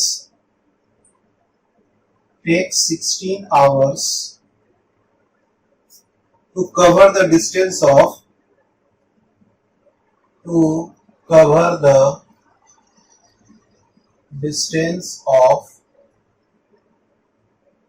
960 kilometer between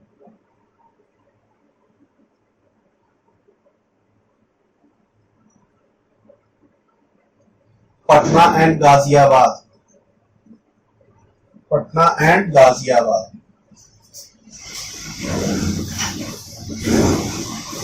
Full stop.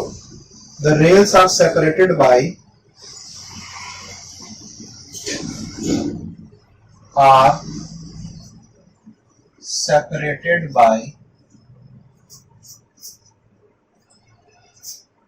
130 centimeter, and the vertical component of the Earth's magnetic field and the vertical components of the Earth magnetic field is 4 into 10⁻⁵ Tesla। 4 into 10⁻⁵ Tesla। ए में find out करने का है, find the average EMF,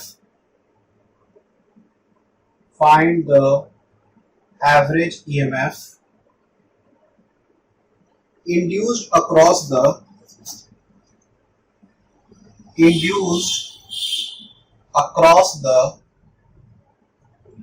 width of the train,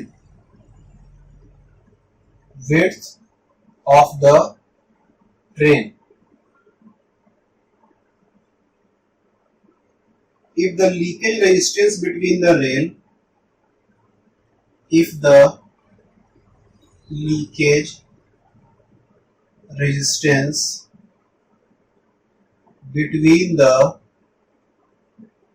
rail rails is 100 ohm, find the retarding force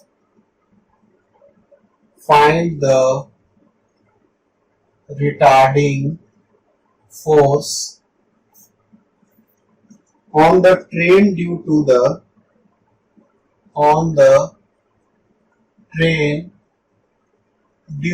the magnetic field। ठीक है, चलिए question अगर पढ़ दिया जाए। Magadh Express takes 16 hours to cover the distance of 960 km between Patna and Ghaziabad. The rails are separated by 130 cm and the vertical component of the Earth magnetic field is 4 into 10⁻⁵ Tesla। A में find the average EMF induced across the width of the train। B, if the leakage resistance between the rails is 100 ohm, find the retarding force on the train due to the magnetic field। ठीक है, इसको निकालने का। अब देखिए question क्या कह रहा है। एक मगध एक्सप्रेस नाम का ट्रेन है जो 16 घंटा लगाता है 960 किलोमीटर चलने में पटना से गाजियाबाद, ठीक है। रेल्स जो है यानी कि पटरी आर सेपरेटेड बाय 130 सेंटीमीटर, दोनों के बीच का दूरी 130 सेंटीमीटर का है, ठीक है। And the vertical component of the earth magnetic field is इतना। तो मैग्नेटिक फील्ड कोई भी रहे, हमको उस मैग्नेटिक फील्ड का वर्टिकल ही कंपोनेंट चाहिए हमेशा। जैसे मान लीजिए कि ये पटरी है, ऐसे पटरी आप सामने से देख रहे हैं, तो मैग्नेटिक फील्ड मानिए कुछ भी रहे टेढ़ा बड़ा, हमको तो उसका वर्टिकल ही कंपोनेंट से मतलब है, और vertical component of magnetic field आपका दिया हुआ है, ठीक है।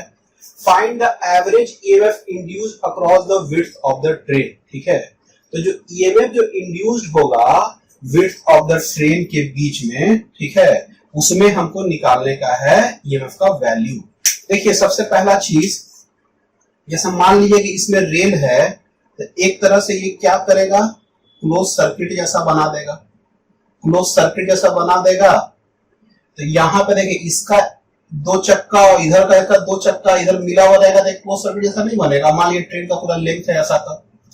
अब देखिए इसमें जो स्पीड जो दिया हुआ है, यानी कि मान लीजिए कि हमको क्या निकालते थे, इसका भी निकालते थे। अब भी तो निकल जाएगा, जितना डिस्टेंस बाय जितना टाइम कवर कर रहा है उसे स्पीड हम निकाल लेंगे इसका, ठीक है। लिखते हैं द स्पीड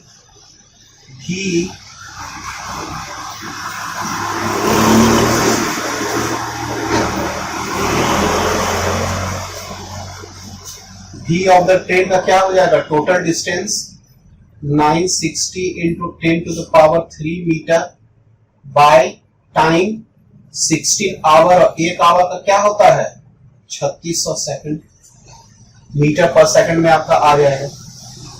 तो इसको 96 इंटू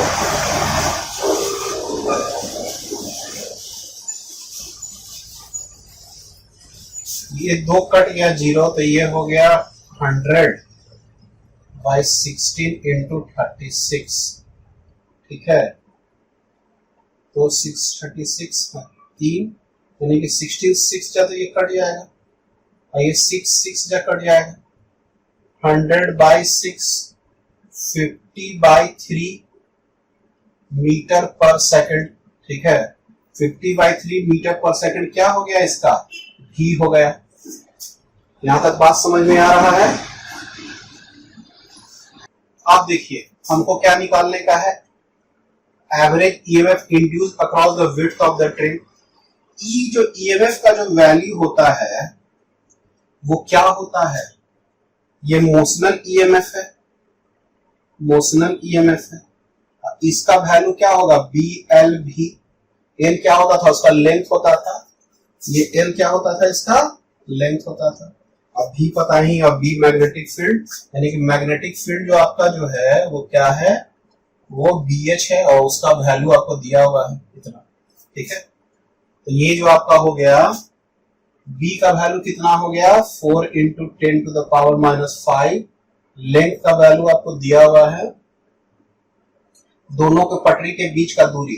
तो आप लोग सबसे पहले क्या कीजिएगा, मैग्नेटिक फील्ड ऊपर में डेटा लिखेगा तो मैग्नेटिक फील्ड लिख दीजिएगा, लेंथ के जगह पे 130 सेंटीमीटर लिख दीजिएगा, उसको मीटर में चेंज कीजिएगा।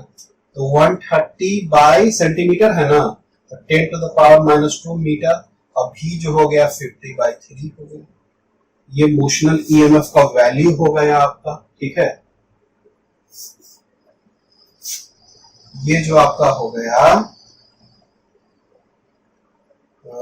5 4 20 200 into 130 into 10 to the power -7 by 3, 2 1 3, 3 इसमें से हट जाएगा तो -4, 26 by 3 into 10 to the power -4 हो गया ना, 3 हट गया तो -4।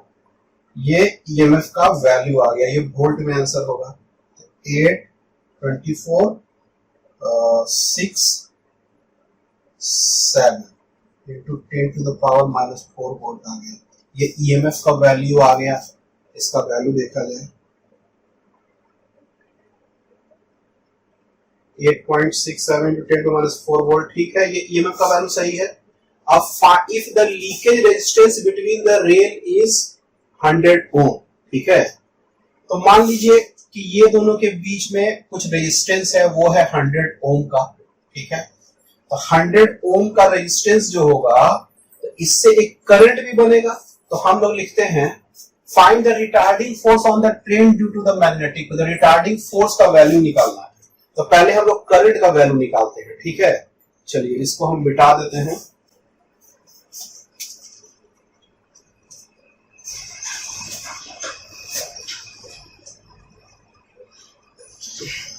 V का वैल्यू 50/3 है,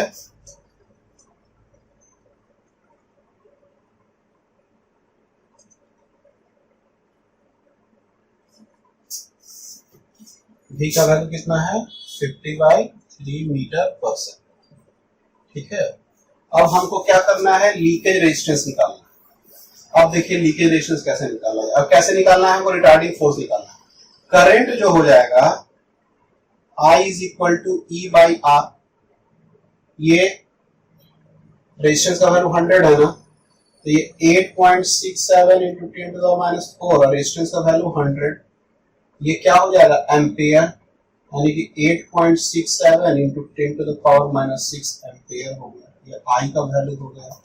तो रिटार्डिंग फोर्स जो लगेगा वो इसी पे ना लगेगा, ठीक है। तो रिटार्डिंग फोर्स का जो वैल्यू है वो क्या होगा, F is equal to I L cross B।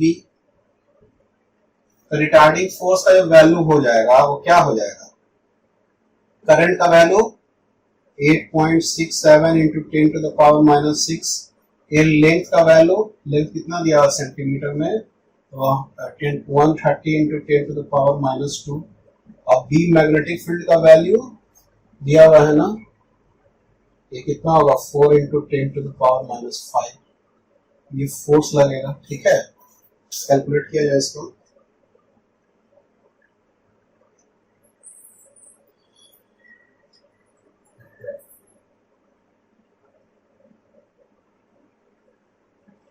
ये आ रहा है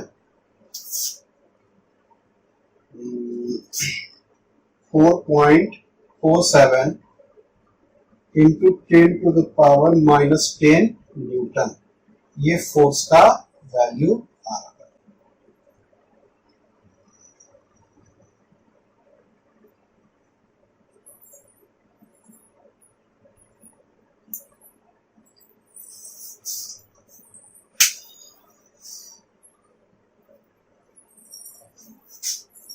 चलिए तो ये आपका सवाल हो गया है, और अगले सवाल की तरफ अब हम लोग बढ़ जाते हैं। जाओ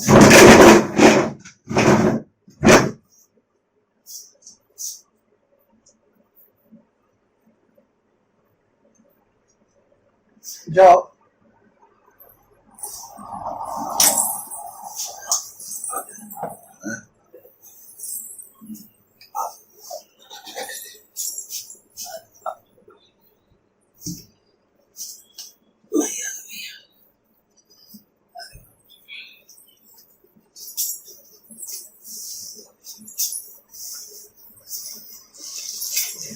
A square loop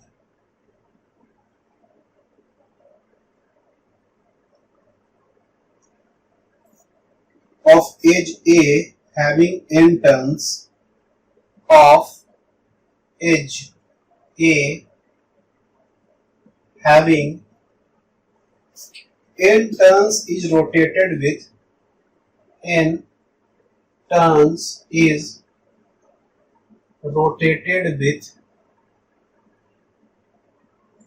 a uniform angular velocity, uniform angular velocity omega about one of its omega about one of its diagonals which is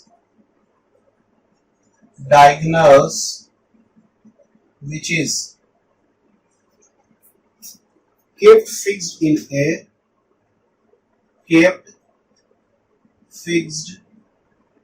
a horizontal position, horizontal position. A uniform magnetic field B, a uniform magnetic field B exists in the vertical direction, exists in the vertical direction. ठीक है. Find the EMF induced in the coil. Find the EMF induced in the coil. Figure बना दे रहे हैं. एक square loop है, diagonal के about ये rotate करेगा. मैग्नेटिक फील्ड अंदर के साइड में है.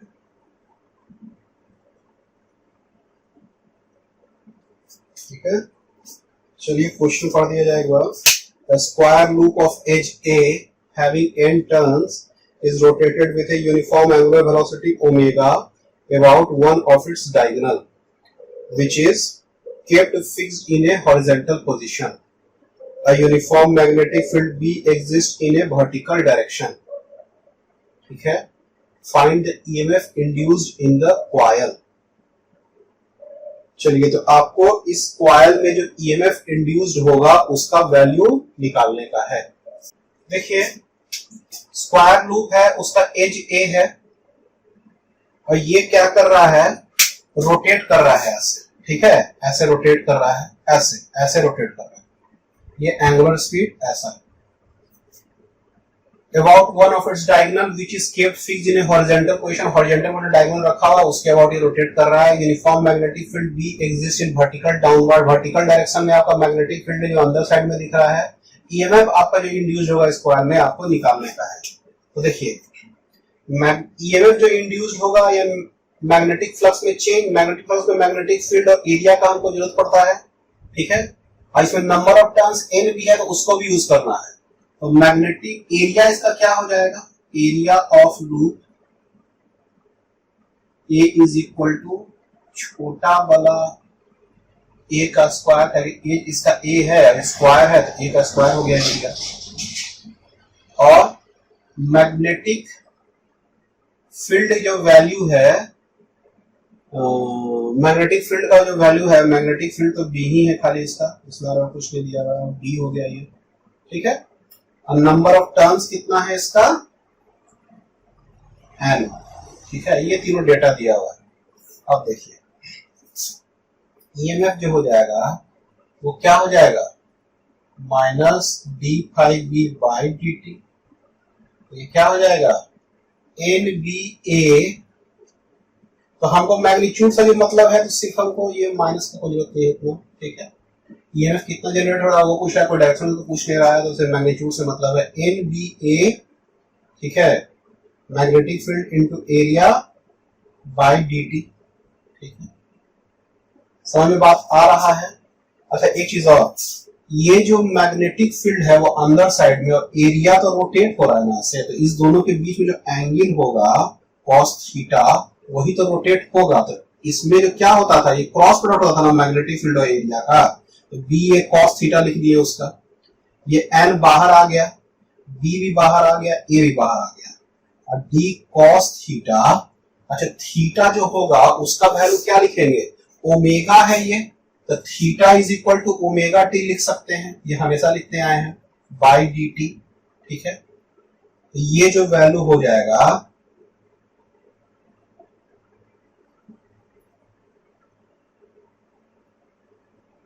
इसको डायरेक्टली अभी EMF E ही रहने दीजिए. ठीक है. ये बाद में आपका पॉजिटिव हो भी जा रहा है. ठीक है. तो E का वैल्यू यहाँ आ गया, यहाँ आ गया.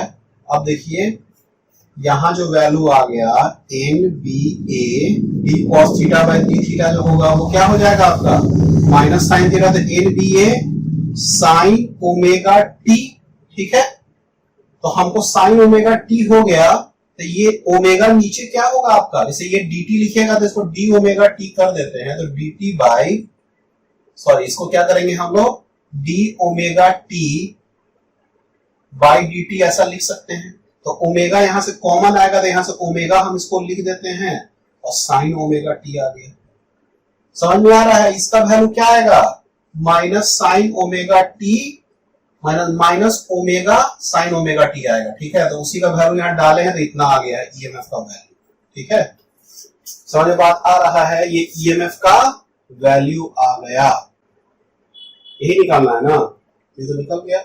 और कुछ, इसको बस इतना डाल दिए, ई का वैल्यू हो गया एन बी और ए का value A square omega sine omega T, ये आपका आंसर हो गया। ठीक है, चलिए ये आपका खत्म हो गया, इसको उतारिए। क्वेश्चन, अगला क्वेश्चन उतारा जाए। एक कंडक्टर, कंडक्टिंग सर्कुलर लूप, एक conducting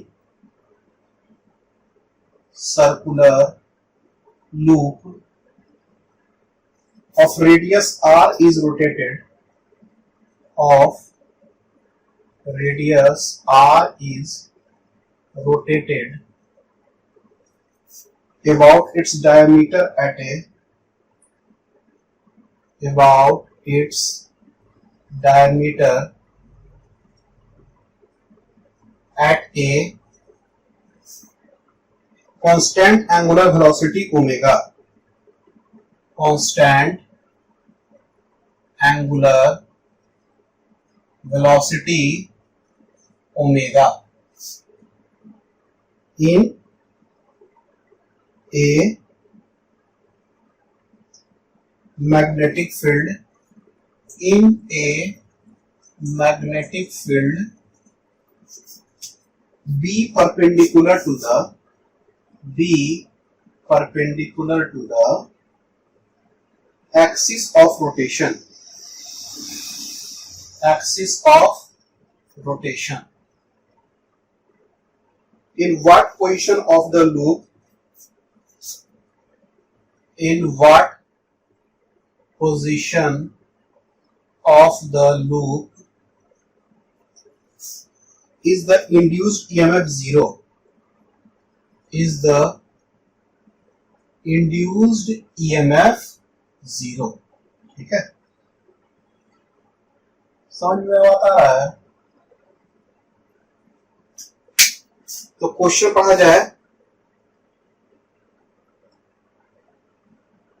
A conducting circular loop of radius r is rotated about its diameter at a constant angular velocity omega in a magnetic field B perpendicular to the axis of rotation. In what position of the loop is the induced EMF zero? चलिए इस question में देखते हैं। Conducting circular loop of radius r दे रहा है, आपका diameter आपका उसके अबाउट ये रोटेट कर रहा है। ठीक है, ठीक है, मैग्नेटिक फील्ड आपका अंदर साइड में मान लीजिए होगा। तो ये किस पोजीशन पे इसका इंड्यूस्ड ईएमएफ जीरो हो जाएगा? ठीक है, तो देखिए सबसे पहले मैग्नेटिक फ्लक्स जो होता है वो क्या होता है, magnetic field into area into cos theta. मान लिया रोटेट होगा तो थीटा से रोटेट कर रहा है, मान लिया थीटा रोटेट कर गया है और ओमेगा एंगुलर स्पीड से रोटेट कर रहा है, तो theta is equal to omega t, तो B A cos omega t आपका हो गया फ्लक्स का वैल्यू। ईएमएफ जो होता है आपका वो क्या होता है, E is equal to d phi B by D t होता है।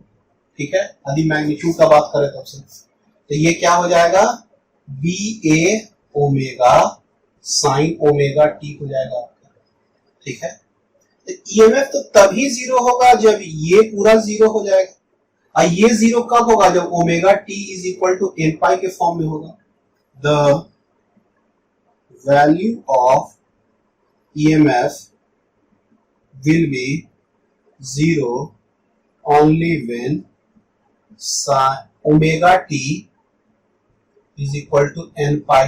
ठीक है, अब n का वैल्यू जीरो डालते हैं तो ये जीरो, n का वैल्यू 1 डालते हैं तो पाई, 2 डालते हैं तो 2 pi. So value of omega t will be 0 pi 2 pi 3 pi 4 pi dot dot dot. ठीक है, तो इन सभी वैल्यू पे ये साइन ओमेगा टी का वैल्यू 0 हो जाएगा।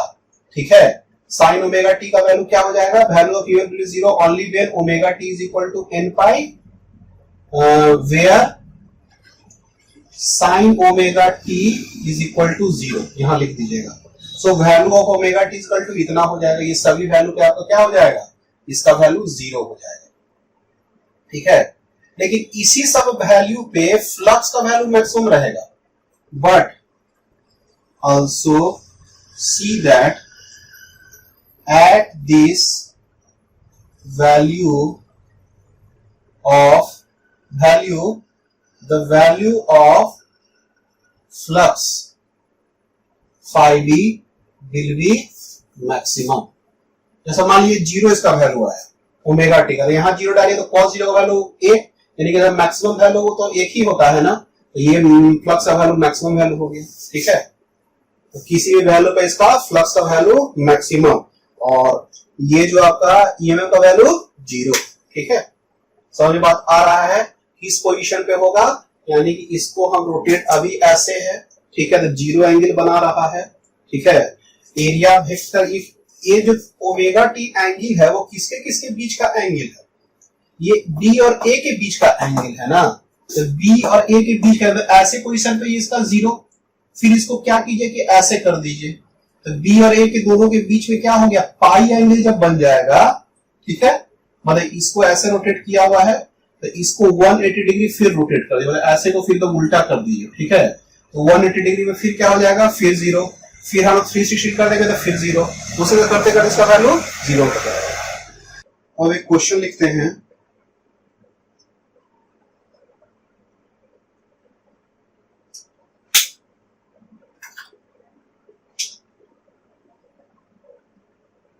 figure shows a horizontal magnetic field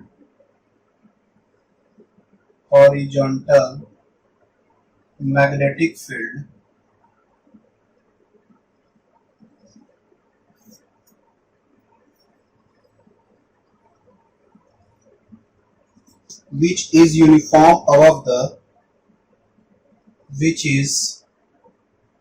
uniform above the dotted line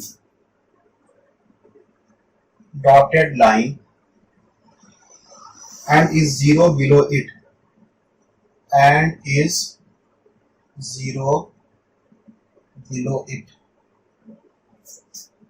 a long rectangular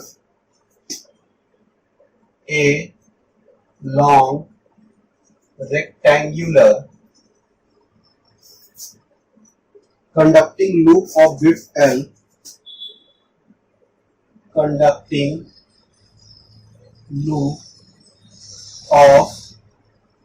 L mass M and resistance R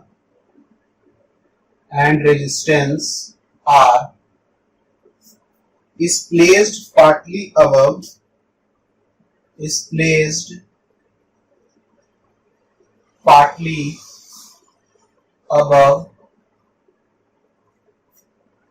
and partly below the dotted line,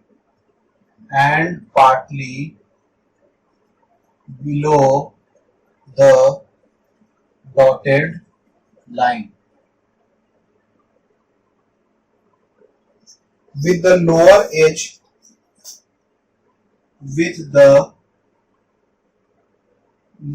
edge parallel to it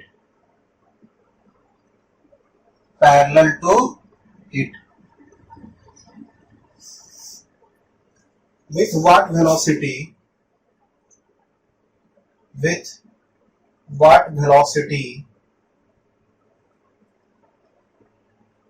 should it be pushed downward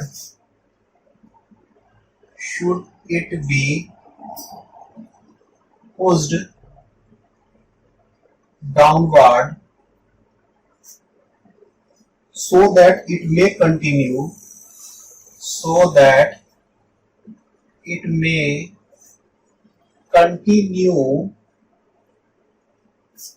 to fall without any acceleration. Without any acceleration. Figure बना देते हैं. ये ऐसा figure हो गया.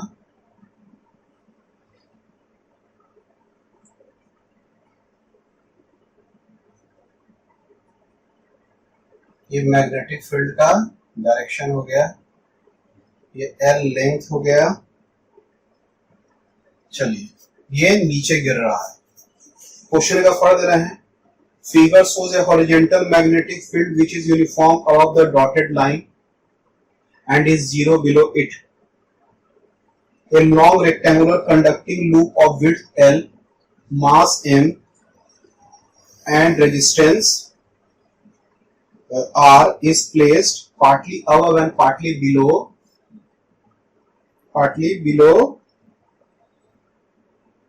the dotted line. Partly below the dotted line. ठीक है. And the lower edge parallel to it. With what velocity should it be pushed downward so that it may continue to fall without any acceleration. ठीक है. चलिए, इसको question को देखिए और इसको कोशिश कीजिए बनाने का. फिर हम इसको बनाते हैं. अब देखिए, यहां पर आपका ये नीचे के साइड में गिर रहा है. नीचे के साइड में फोर्स लगेगा mg. ठीक है. इसका मास दिया हुआ है ना, मास m दिया हुआ है.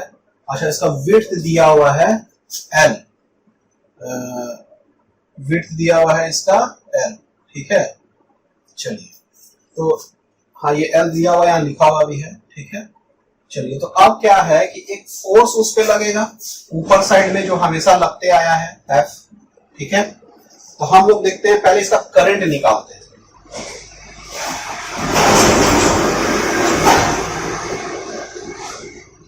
The current I in the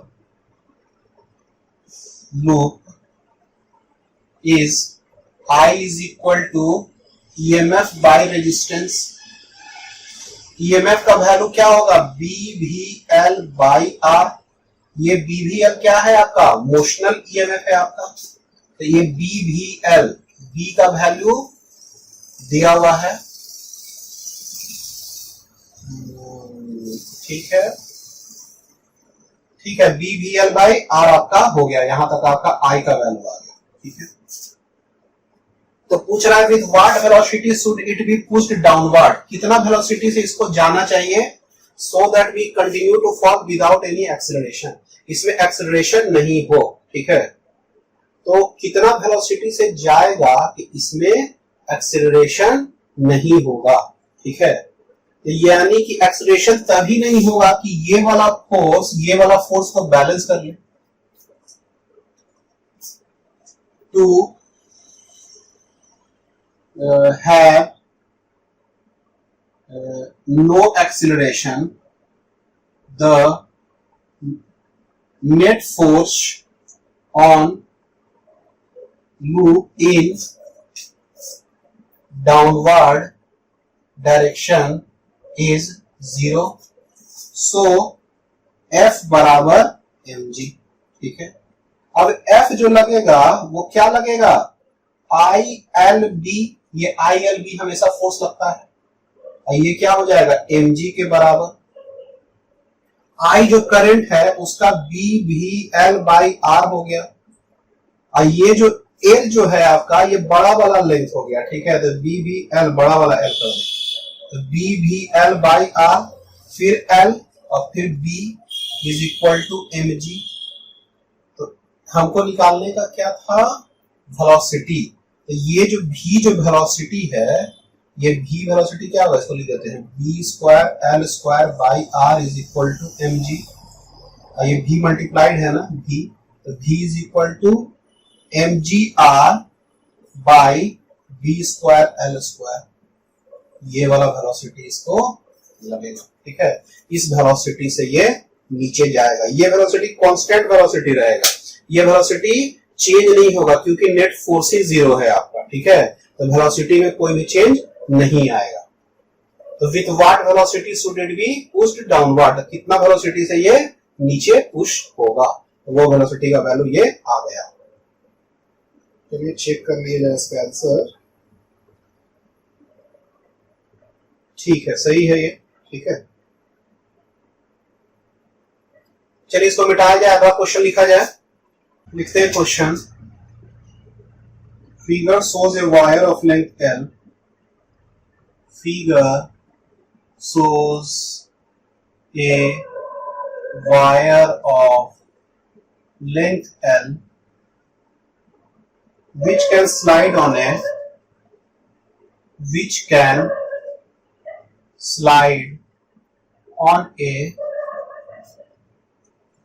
U-shaped rail of negligible resistance. U-shaped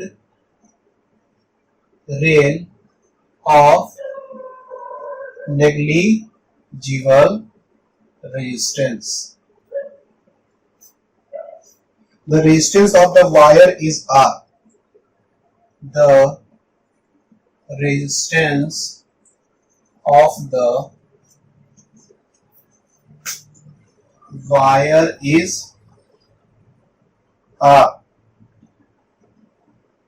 The wire is pulled to the right. The wire is pulled to the right with a constant speed. With a constant speed V. Draw an equivalent circuit diagram. An equivalent circuit diagram representing the induced EMF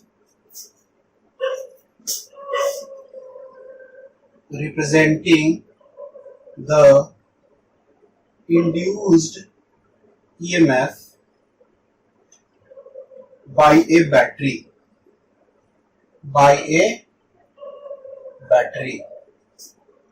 Find the current in the wire using this diagram. Find the current in the wire using this diagram.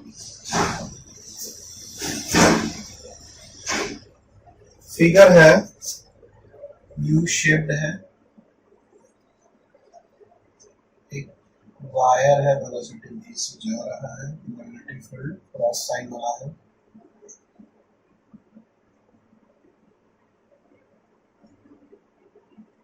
चलिए question अगर पढ़ दिया जाए।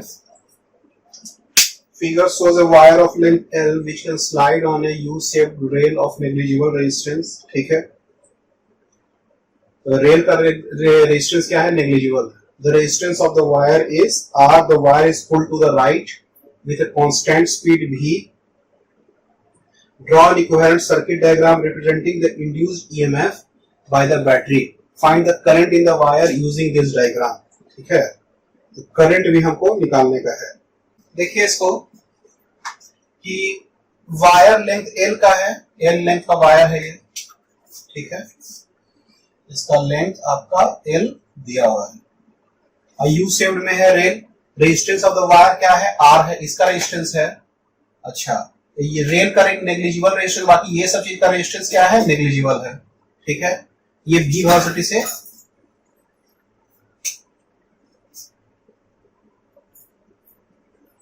Velocity से क्या हो रहा है? जा रहा है इधर, ठीक है।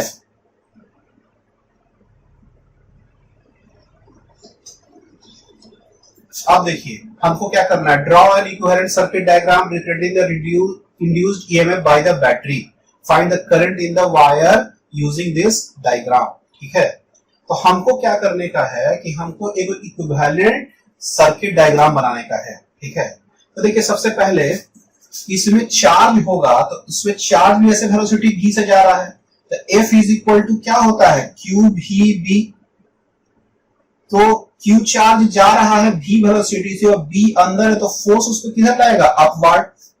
तो क्यू चार्ज यानी पॉजिटिव चार्ज ऊपर जाएगा तो करंट का डायरेक्शन ऐसा हो जाएगा। समझ में बात आ रहा है, ऐसे करंट फ्लो करेगा। ठीक है, तो हम लोग लिखते हैं here we have force F is equal to QVB since charge is also moving right, so force acting on charge will be upward। ठीक है, तो अपवर्ड हो जाएगा force, so the direction of current will also be upward direction. तो upward direction होगा, इसका circuit diagram बनाना है equivalent. तो हम लोग क्या करेंगे, अपवर्ड के साइड में पॉजिटिव प्लेट एक बना देंगे, ठीक है, और इसको ऐसे बनाएंगे, ठीक है, और जो इसका जो रेजिस्टेंस है उसको भी रेजिस्टेंस हमको देना है ना, तो रेजिस्टेंस इसका ऐसे दे देंगे। इसका रेजिस्टेंस कितना था, बड़ा वाला आर था, तो इसका रेजिस्टेंस बड़ा वाला आर आ गया। करंट का डायरेक्शन देखिए ऐसा ही ना है, करंट का डायरेक्शन ऐसे करके ऐसे जा रहा है, तो ऐसे करंट इसमें ऐसे जा रहा है। ठीक है, तो इक्विवेलेंट सर्किट डायग्राम बनाना है तो ऐसा हो गया। So the equivalent circuit diagram will be, इसको उतार दीजिएगा। अब find the current in the wire using this diagram. हमको अब करंट का वैल्यू निकालना है using this diagram. The value of current I is equal to E by r. E का वैल्यू कितना है, मोशनल ईएमएफ है ना, तो क्या होगा B भी L बाई आर। ठीक है, B भी L, तो B हो गया, V हो गया, और L तो आपका लिख ही दिए। ठीक है, तो B भी L बाई आर हो गया, आपका यही करंट का वैल्यू हो गया। ठीक है, समझ में बात आ रहा है, तो करंट का वैल्यू इधर निकल गया। चलिए इसको उतारिए।